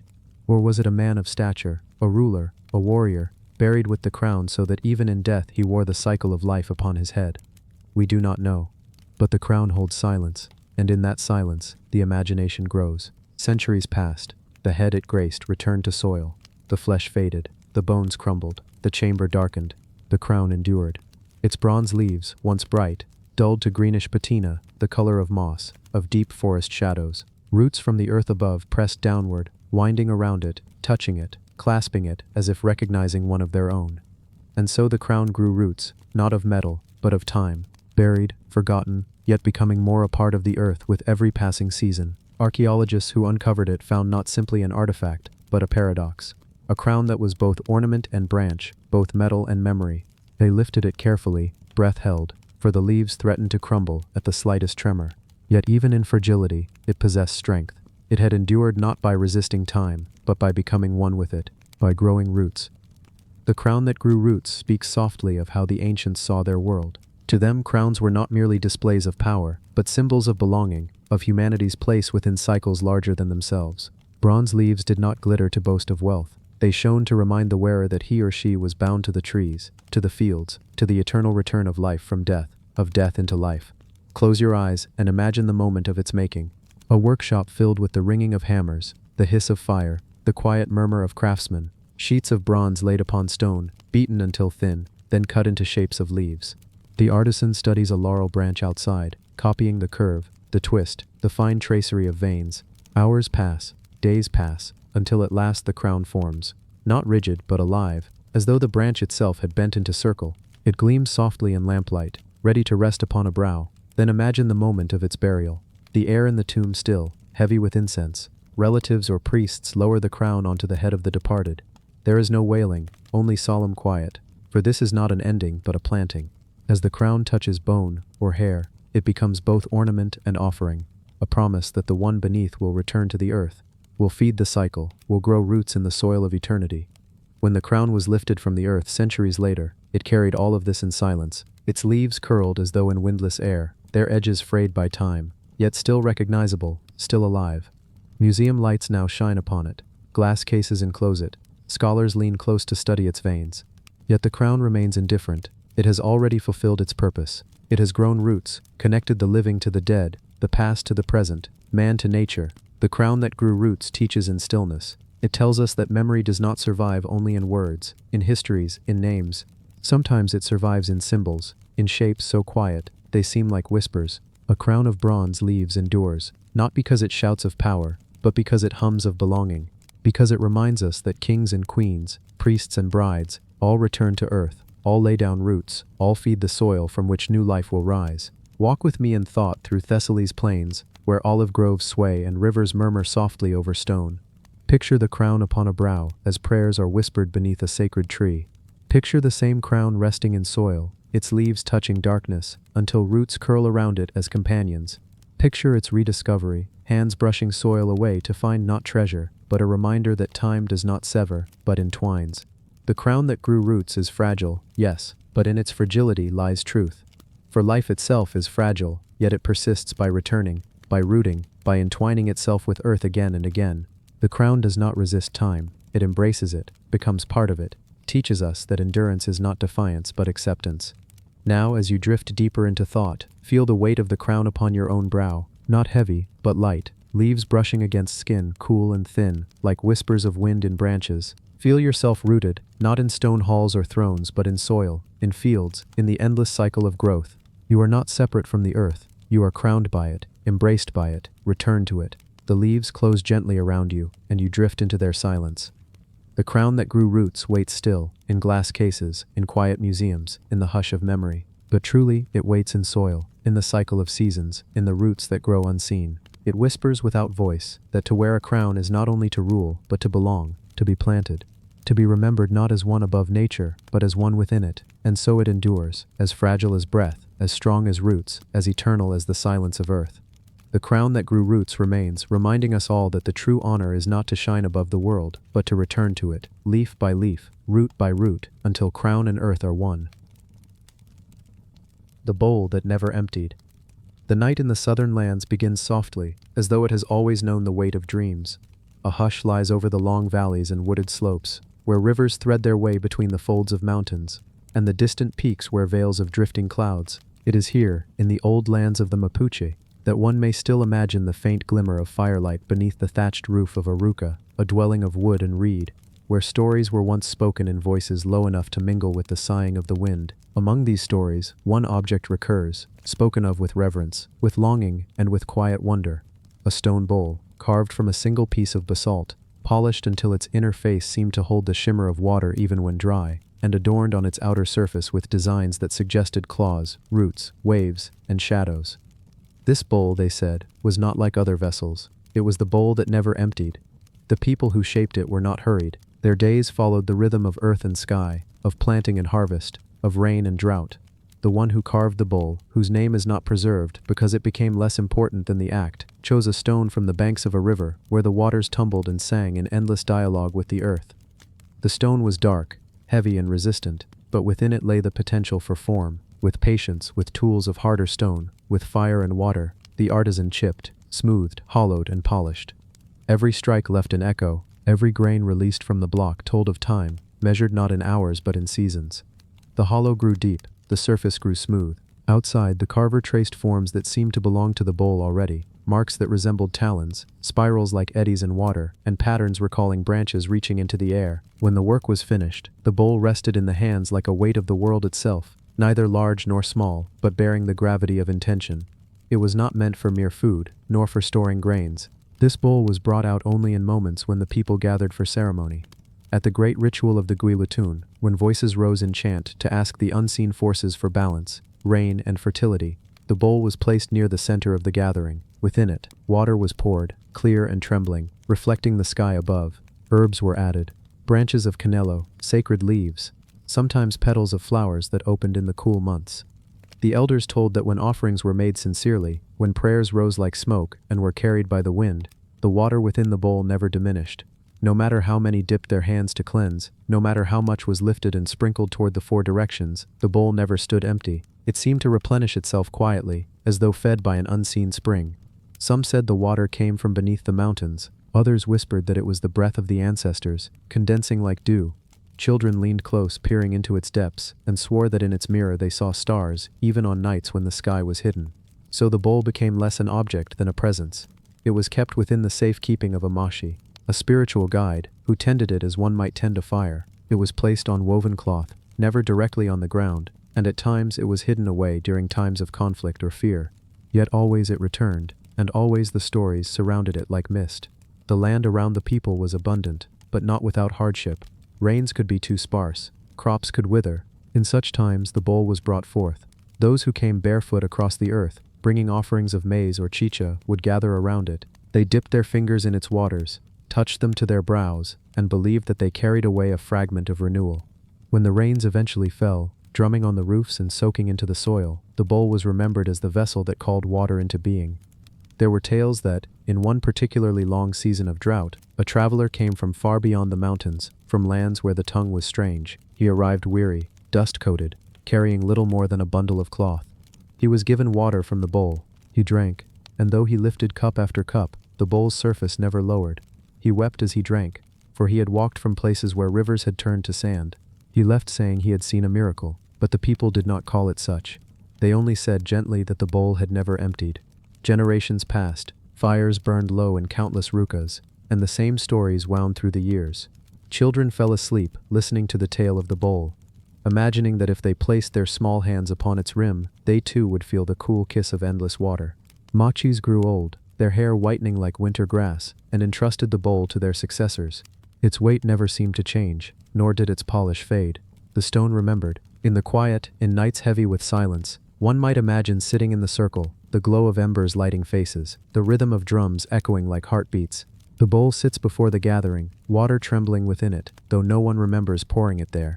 A feather brushes its surface, a hand lifts droplets to the air, and all listen for the faintest sound, not of water spilling, but of something deeper, like a breath drawn between the worlds. The bowl became a reminder, not only of survival, but of reciprocity. It was said that it gave because the people gave. It did not empty because the offering, songs, smoke, leaves, intentions were never empty. The balance was sustained in that exchange. It was not magic in the way outsiders sometimes whispered, but rather the simplest truth that nothing offered sincerely disappears, but circles back in another form. When seasons shifted, when outsiders came with strange clothes and harder metals, the bowl was hidden again. It passed through hands, through concealment, perhaps even through exile. Yet even when unseen, it was remembered. Some claimed to dream of it. Standing in the dark, they saw its water gleaming, and when they woke, their thirst had eased. Others said they could hear its echo in rivers, in rainfall, in the pouring of chicha at a feast. Now, when one thinks of the bowl, it is not merely as an artifact in a museum case, though it may rest behind glass, its stone surface labeled and catalogued. It is as a vessel of memory. Its silence is full of voices. Its stillness is full of motion. Its emptiness is full of fullness. To stand before it is to imagine the long line of lives who touched it, who trusted it, who told children to remember its story. And if you were to sit with it now, in some imagined dusk when the world slows and the air smells of smoke and damp earth, you might lean close. You might see your own reflection shiver in the dark stone interior. And if you waited long enough, breathing quietly, you might notice that the reflection is not only yours, for the bowl that never emptied still holds fragments of sky, of stars, of ancestors, of rain. It waits, patient as stone, to remind us that giving and receiving are one, and so the story lingers, soft as the rustle of leaves in night wind, gentle as water poured, endless as the turning of time. The bowl that never emptied still whispers, if you listen, that what is offered with sincerity is never lost. The chain that bound no one. High in the northern hills of Ethiopia, where the air carries the scent of dry stone and distant incense, there stands a city unlike any other. Lalibela, carved from living rock, a labyrinth of churches and chapels, of narrow passageways that seem at times to float above the earth itself. Here, among the shadows of vaulted ceilings and the quiet of prayer, there exists a relic whose purpose seems as paradoxical as the city itself. The iron ritual chain, known in whispered reverence as the chain that bound no one. This chain is neither delicate nor ornamental. Each link, wrought from iron, thick and heavy, bears the imprint of hammer and fire, the echo of a blacksmith's measured blows. It is not forged for restraint, yet neither is it purely decorative. It lies somewhere between symbol and object, a testament to intention rather than necessity. To touch it is to feel the weight of countless hands, of generations who shaped it, whose lives intersected with it in ways no ledger or scroll could record. Imagine the first one to forge the chain, perhaps in a simple workshop near the foot of the hills, the fire burning low in a stone forge, sparks dancing in rhythm with hammer against iron. The blacksmith shaped each link with care, annealing the metal, bending it, joining it, until it formed a continuous loop of strength. It was never meant to hold bodies against will. That was not its purpose. Instead, it was a vessel for ritual, a medium through which intention, prayer, and protection could flow. The people of Lalibela believed in the unseen, in forces that lingered between the carved walls of churches, in spirits that dwelled in stone and air alike. The chain was brought forth during ceremonies, draped across altars, encircling sacred objects, or stretched along walls to mark boundaries not of flesh but of spirit. Priests moved it in slow procession, chanting in Ge'ez, the ancient language, voices rising and falling like wind over distant cliffs. The chain did not restrain. It connected. It bound no one, yet held everything. It drew together the community, the sacred space, and the unseen world beyond. To see it in use was to witness a slow dance of devotion. The chain's links gleamed faintly in torchlight, shadows playing across the stone floors. The faithful would gather, circling, sometimes kneeling, sometimes standing, hands brushing the iron as a conduit of energy, of prayer. And though no one was bound in chains of flesh, no one walked free from the presence it commanded. It taught reverence, patience, and the unspoken unity of purpose. Outside, Lalibela's hillsides, stretched in muted golds and greens, dotted with stone dwellings and gardens that clung to terraces. The wind carried stories across the land, whispering through olive trees, past carved rock facades, over narrow stone bridges. Travelers would sometimes pause, seeing the chain hanging in the open courtyard, or resting along a sacred niche, unsure whether it was a tool, a decoration, or a relic. And in that uncertainty, they felt its power, the weight of centuries of care. The quiet insistence that some bonds are felt rather than enforced. The chain endured, as all things do when imbued with meaning. Seasons turned, rains carved new grooves into stone, sunlight shifted across the carved portals of churches, highlighting intricate crosses and angelic forms. The chain was present through it all, silent witness to birth, to death, to celebration, to mourning. It was carried from chapel to chapel during feasts, hung across altars during fasts, never abandoned, never ignored. Legends grew around it. Some claimed that the chain could absorb sin, that the more hands it touched, the purer the space it circled became. Others said it could capture blessings, storing them in its iron links until they were needed. The chain was not alive, and yet it seemed to pulse with purpose. its weight a quiet reminder of human devotion and connection. One story tells of a priest who, during a particularly harsh season of drought, placed the chain around the sacred cistern that fed the monastery's gardens. He prayed through the night, and in the morning, the waters shimmered with unusual clarity, the soil more fertile, the air charged with life renewed. The chain had bound no one, and yet, in that binding, everything changed. Children learned of it as they learned of the world. Slowly, reverently, through observation and story, they saw the elders handling the links, the chain moving through processions, and felt an instinctive respect, even without understanding. They would trace their fingers along the cool iron, imagining its history, the hammer strikes that shaped it, the hands that lifted it in ceremony. In doing so, they became part of its legacy, a continuation of purpose that needed no words. The chain's story was also one of preservation. During times of conflict, when invaders or conquerors moved across the lands of Ethiopia, the chain was hidden, carried into secret chambers within the churches, concealed beneath stone slabs, or wrapped carefully in cloth. It survived. Its links remained unbroken, its power undiminished. Generations passed before it was brought out again, and each time it emerged, it commanded the same quiet awe, as if it remembered every touch, every prayer, every step taken around it. In modern times, travelers and scholars have seen it, photographing it, cataloging it, studying it with tools and microscopes. And still, despite knowledge and analysis, the chain retains its mystery. It is more than iron. It is memory cast in metal. It is faith wrought into shape. It is a silent teacher, reminding all who encounter it that bonds need not constrain. They can connect, uplift, and honor the spaces and people around them. Imagine standing in the courtyard, the sun soft on stone, and seeing the chain coiled or draped across a carved altar. Its links glint in the light, casting tiny reflections that dance across the floor. The air carries incense, mingling with the dust and warmth. A gentle wind rustles through the trees outside, and in that quiet, it is possible to feel the weight of centuries of human hands that have lifted, moved, and revered the chain. As you sit in thought, you might sense the paradox it embodies. The chain that binds no one is the chain that binds all, binding together people, spirit, and earth, holding in a single gesture the essence of devotion. It is not power enforced through iron, but power expressed through care, connection, and ritual. Over time, the chain has grown in significance, both materially and symbolically. Scholars note its iron composition, the techniques used to forge each link, the small variations that mark the touch of human hands rather than machine. But beneath these details lies something deeper, something that cannot be measured or quantified. It is the rhythm of lives intertwined with the chain, the prayers whispered through its presence, the quiet authority it exerts without force. And if you imagine the nights in Lalibela, the sound of wind moving through the valleys, the faint echo of voices reciting prayers in the dimly lit chapels, the chain rests in its place. It waits patiently, enduring as stone endures, as metal endures, as memory endures. It waits not to command, but to witness, not to bind, but to connect. It waits as the centuries pass, silent and enduring, a symbol of devotion, care, and continuity. When you close your eyes, imagine the chain stretching across the floor of a chapel, links catching torchlight, shadows playing across them, the faint hum of ancient songs rising in the air. Imagine touching it lightly, feeling its cool iron, sensing the weight of every hand that came before, every prayer offered, every story remembered. Feel the subtle power of connection, of ritual, of faith. The chain that bound no one is a paradox made manifest. It teaches without words. It touches without force. It preserves without needing attention. It reminds us that some bonds are not chains in the way we understand them. They are conduits of purpose, of memory, of human care.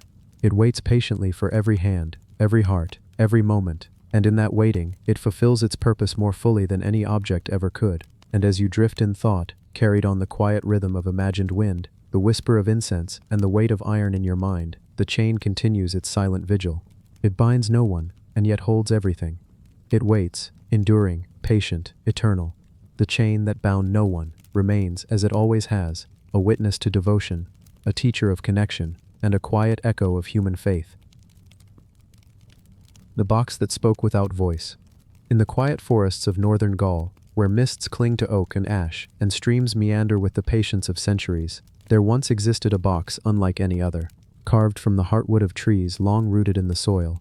The wooden reliquary box of the Merovingian period seems at first glance unremarkable, modest in size, darkened by age, bearing subtle traces of carving along its edges. And yet, those who approached it in reverent stillness swore it spoke, not in sound, not in voice, but in a language older than words, a language of presence, of memory, of quiet power.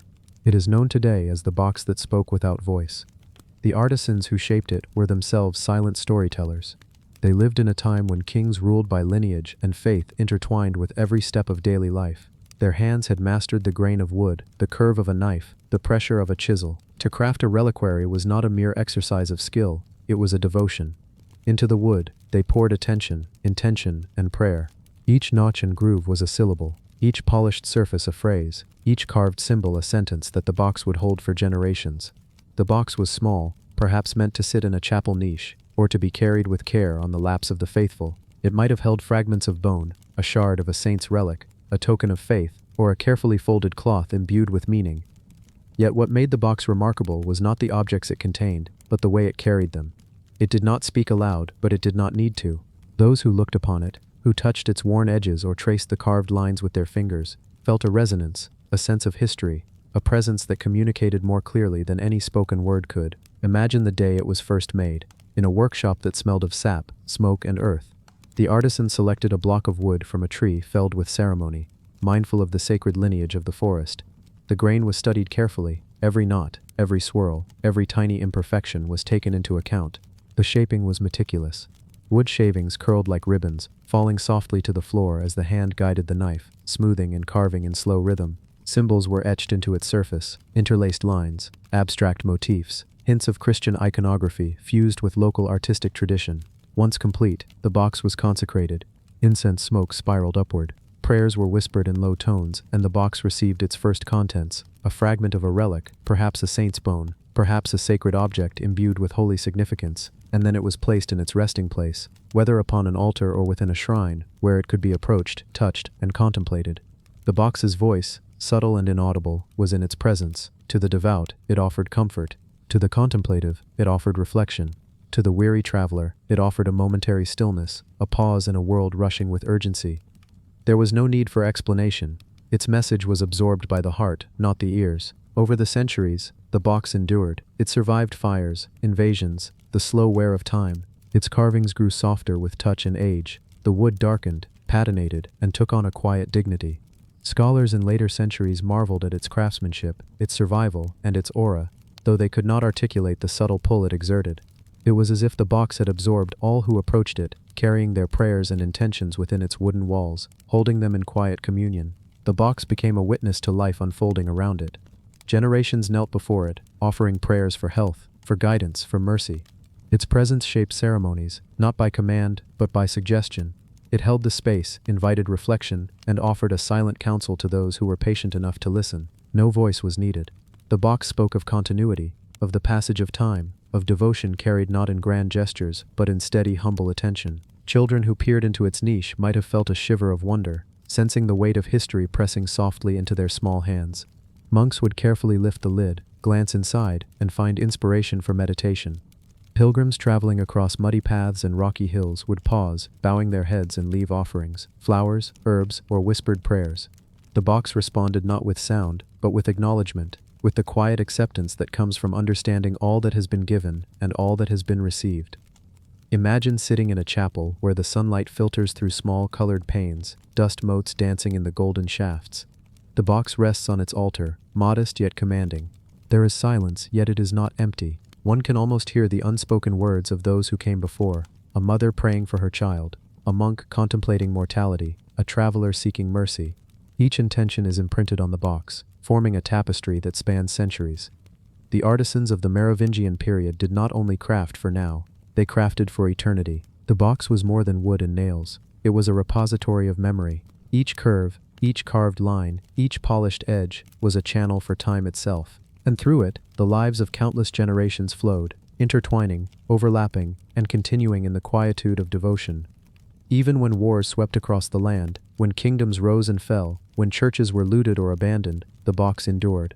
It was hidden carefully, perhaps behind walls, beneath floors, or in secret compartments, preserving not only its own structure, but also the sacred energies it held. Centuries later, it might have been rediscovered, lifted carefully, and placed once again in a sacred setting, continuing its silent dialogue with those who approached it. The box was not merely a vessel, it was a teacher. It taught patience, reverence, and humility. It demonstrated that some things need no spoken word, that presence alone can communicate with extraordinary clarity. Those who learned to listen to the box discovered that silence could speak more profoundly than any sermon, that a simple touch could convey compassion, and that continuity of faith could be felt as tangibly as it could be articulated. Over time, scholars and historians have examined the box with meticulous care. They describe its dimensions, its wood type, its carvings, its historical context. They note the precision of the joints, the smoothness of the lid, the faint traces of pigments once applied. And yet, no academic study can capture its essence. Its voice cannot be measured in ink or pixels, nor can its influence be quantified. The box's power lies not in documentation, but in experience. Those who have touched it, even briefly, carry its quiet counsel within them. Picture a dimly lit room, quiet except for the distant hum of candles. The box sits at the center, modest in appearance, commanding only by virtue of its history and subtle presence. You lean closer, running a fingertip along the polished edge. In that instant, centuries collapse. You sense the hands that carved it, the prayers offered, the devotion of those who safeguarded it through turmoil. The air seems to thrum with unspoken words, a language you can feel without hearing. The box is a paradox. At once fragile and enduring, silent yet eloquent, small yet infinite in its scope. It reminds us that not all voices require sound, that not all teachings require lectures, and that some legacies are preserved not through fame or power, but through patient, steadfast presence. As you sit in reflection, imagine the layers of history pressed gently into the wood. The box has seen kings and commoners alike. It has held fragments of saints, offerings of the faithful, the whispered hopes of travelers and monks. Each interaction has left a trace, subtle but undeniable. The box's wooden walls have absorbed intention, devotion, and reverence, preserving them in a quiet archive that requires only patience to access. In modern times, the box may rest in a museum or a church, behind glass, catalogued and studied. Yet its essence transcends display, its voice remains, speaking without sound, reaching those who approach with quiet hearts and attentive minds. Scholars may note its age and provenance, but they cannot measure the centuries of silent communion it embodies. Close your eyes and imagine sitting in a quiet chapel, the filtered light of a winter morning casting patterns across stone floors. The box sits before you, modest, unassuming, yet commanding attention by the mere fact of its existence. You reach out, trace a carved line, and suddenly you are aware of the continuum of devotion it holds, the prayers of countless generations, the silent presence of those long gone, the stillness of the faithful in contemplation. The box that spoke without voice remains, a vessel of memory and presence, a teacher of patience and reverence, a silent companion to all who approach it with an open heart. It does not demand recognition, nor does it seek to impose. It only exists, quietly, steadily, endlessly, allowing its essence to be felt rather than heard, known rather than proclaimed. And as you drift into the quiet rhythm of imagination, feeling the weight of history in the air, and the gentle hum of devotion in the stillness, you may sense the true voice of the box, not in words, not in sound, but in the delicate, enduring presence that has persisted across centuries. The box that spoke without voice waits, as it always has, as it always will, teaching that the most profound communication is often silent, that the most enduring legacies are carried not in speech, but in patient, attentive presence, and that some objects, though small and simple, can hold the weight of eternity. The cloak that wove the horizon, the first light of dawn spills gently across the Hawaiian Islands, brushing the volcanic ridges with a soft gold that dances across the swaying palms and jagged cliffs. The ocean reflects this early glow, rippling with hues of pink and turquoise, and in this quiet, timeless moment, one may imagine a cloak unlike any other, a cloak that seems to hold the very horizon within its woven feathers. Known among the Alai, the chiefs of old, and the Kahuna, the spiritual keepers, it was called the cloak that wove the horizon. It was not made hurriedly, nor without intention. Each feather was chosen with care, plucked from native birds whose plumage carried meaning as much as color. Red feathers from the iwi spoke of life and vitality. Black feathers from the mama whispered of night, of secrets kept. Golden feathers from the extinct oo glimmered with the light of the sun itself. They were carefully arranged upon a base of finely woven olona fiber, each thread stitched in slow, deliberate rhythm. The women who worked to assemble the cloak were themselves practitioners of patience and devotion. They sang softly as they wove, the cadence of their voices harmonizing with the rhythm of their hands, sometimes imitating the calls of birds whose feathers they bound into place. Every feather told a story. Every stitch honored an ancestor or celebrated a moment of the land's history. By the time the cloak was complete, it was no longer merely a garment. It had become a living map of islands, sky, ocean, and lineage. When the cloak was draped upon a chief, it transformed the wearer. Movement became a dance of color, catching sunlight and torchlight, casting reflections that seemed to stretch the horizon itself. Those who watched were captivated. The cloak flowed like water, shifted like clouds, shimmered like the morning sea. It spoke without voice, conveying the wearer's status, history, and connection to the divine forces that governed both land and people. The cloak was brought forth during ceremonies of great significance, the Makahiki festival, honoring Lano, the god of fertility and agriculture, rituals invoking the power of Pele, goddess of the volcano, welcoming envoys from distant islands, or blessing the birth of a child of high rank. At these moments it seemed to breathe, each feather catching light, reflecting color, and moving with a life of its own. The people would gather in awe, sensing the immense care that had gone into its creation, the energy of countless hands, the devotion imbued into every fiber. Its creation could take years, a labor of love, patience and knowledge passed through generations. Feathers were collected in ritualized respect for the birds, never taken in waste or harm. Each was cleaned, aligned, and carefully stitched in patterns that were both symbolic and aesthetic. The patterns themselves spoke of the island's natural cycles, the ebb and flow of tides, the arc of the sun, the growth of trees, the migration of birds. The cloak became a tangible embodiment of the harmony between humans, nature, and the divine. To approach it was to feel the islands themselves. Even when laid flat upon the floor or a ceremonial platform, the cloak seemed to stretch outward, linking the ocean to the sky, the mountains to the valleys, the past to the present. Those who stood near it felt a quiet hum of energy, as though the work of countless ancestors resonated within the feathers, whispering of journeys, of sacrifices, of reverence.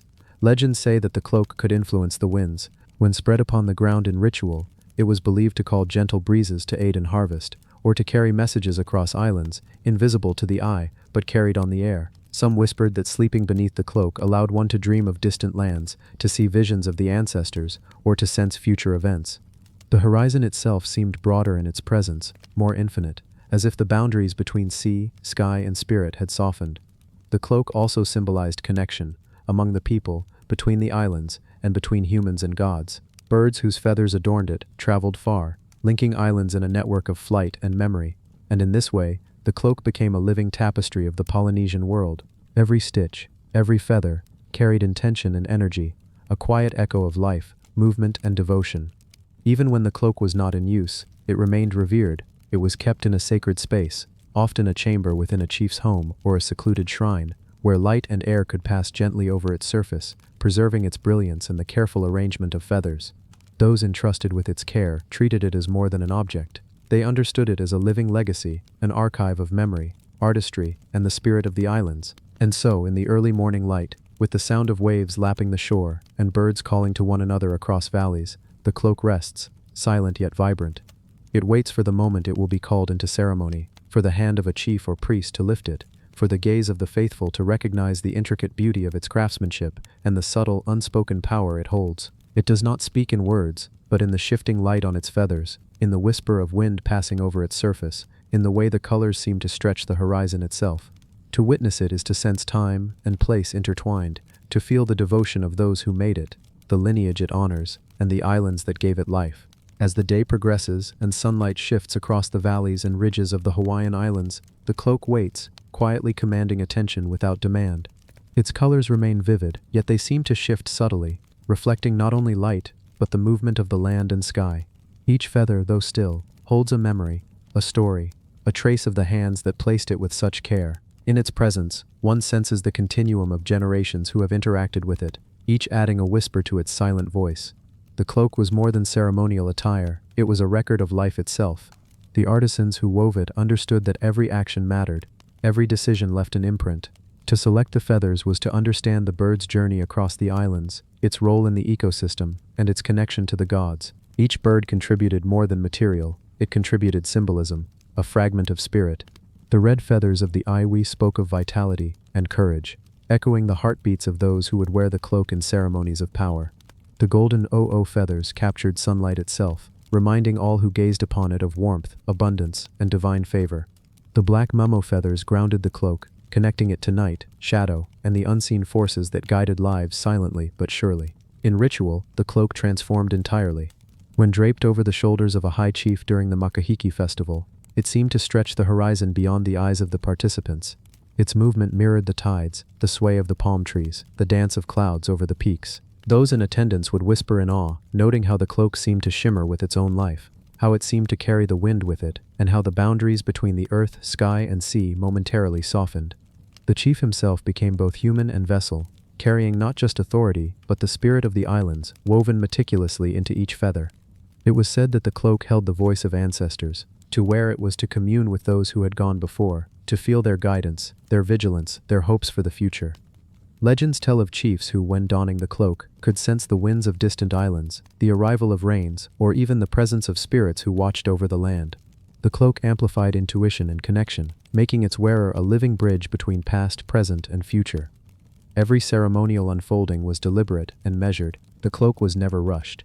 Before it was lifted from its sacred resting place, prayers were spoken in hushed tones, invoking the blessings of gods and ancestors alike. Hands moved slowly, reverently, brushing across the feathers without disturbing their alignment.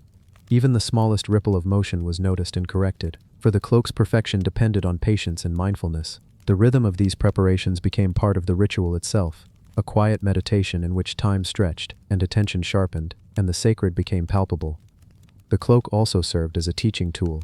Apprentices learned not only the skill of weaving feathers, but the philosophy of respect for the natural world, the interconnection of all living things, and the balance required to maintain harmony.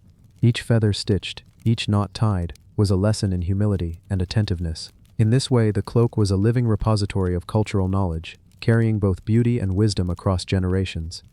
It survived the centuries through vigilance and care.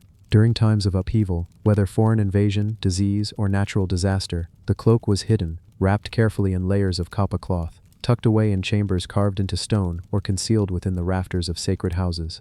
Those entrusted with it understood its significance, not as mere decoration, but as a symbol of continuity, memory, and sacred trust. The cloak endured as silently as the mountains, as patiently as the tides, maintaining its presence even when human attention was absent. In quieter moments, the cloak's power was more subtle, but no less profound. When laid flat, it became a canvas of reflection. Sunlight filtering through trees highlighted the interplay of reds, golds, and blacks, creating patterns reminiscent of waves, clouds, and volcanic flows. Viewers would often lose themselves in the shifting hues, feeling an almost hypnotic connection to the land itself. The cloak taught observation and patience, urging one to notice not just the grand gestures but the delicate, intricate movements of life and light. There were stories told in hushed voices about the cloak's interactions with nature. Birds seemed to recognize it, sometimes gathering nearby during ceremonies, their calls harmonizing with chants. Rain would occasionally fall gently when the cloak was laid out for blessings, as if the heavens themselves acknowledged the ritual. These were not seen as magical accidents, but as affirmations of the deep connection between humans, the cloak, and the environment. The cloak's influence was subtle, yet undeniable, affecting perception and experience rather than forcing change. Even in absence, the cloak held meaning.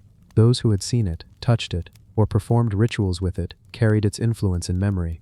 The aesthetic and spiritual lessons embedded in its feathers persisted, guiding decisions, shaping ceremonies, and fostering reverence for the natural world. It remained a moral compass, a teacher of humility and attentiveness, and a testament to the meticulous devotion of generations of artisans. The cloak's design reflected more than artistry, it reflected cosmology. The arrangement of feathers often mirrored celestial phenomena, the arc of the sun, the paths of stars, and the movements of the moon. It became a portable horizon, a wearable map of sky and sea, connecting those who bore it to both the physical and metaphysical realms. The wearer could move, gesture, and even dance. Yet the cloak's composition created a sense of stasis, of timelessness, anchoring the fleeting human presence to the enduring landscape and the eternal sky. As time passed, European contact brought new challenges and perspectives.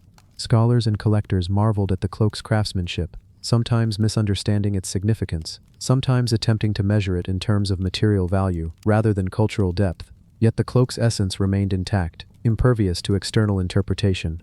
Its voice, silent but profound, continued to communicate the values and worldview of its makers, asserting that true significance is not always visible to outsiders. The cloak's preservation is a story of care, ritual, and cultural continuity. Each generation entrusted with it understood the delicate balance required, protecting the feathers, maintaining the patterns, and honoring the ceremonial context. When displayed or worn, the cloak guided behavior, influenced perception, and fostered an appreciation for time, patience, and devotion. It remains a living legacy, carrying the spirit of Polynesian cosmology and cultural artistry across centuries. Imagine now standing on a quiet cliff as the sun dips toward the horizon. The sky is ablaze with reds, purples, and golds. The cloak is laid across a platform, its feathers capturing and reflecting the final light of day. As the wind moves, the cloak seems to ripple like the surface of the ocean, as if breathing. Those who observe it feel a quiet resonance, a sense of history and continuity, a link between the human and natural worlds, past and present. The cloak that wove the horizon is more than an artifact. It is a vessel of memory, a teacher, and a living embodiment of the island's spirit. Its silent voice instructs patience, attentiveness, and respect. Its feathers record not only craftsmanship, but devotion, connection, and harmony. And as night falls and stars begin to prick the sky, the cloak remains, capturing the final light, the passing winds, and the lingering energy of all who have touched it, carried it, and revered it. It waits, patiently and enduringly, a bridge between human creativity and the vast natural world. Its feathers continue to shimmer, its presence continues to inspire, and its silent voice continues to speak to those willing to listen, to those who approach with care and reverence. It offers a connection as expansive and timeless as the horizon itself. Thank you for joining us on this journey through the world's most mysterious artifacts. If you enjoyed uncovering these secrets, please hit subscribe, give a like, and let us know where and what time you watched from. Stay curious, and we'll see you in the next adventure on Unearthed Secrets.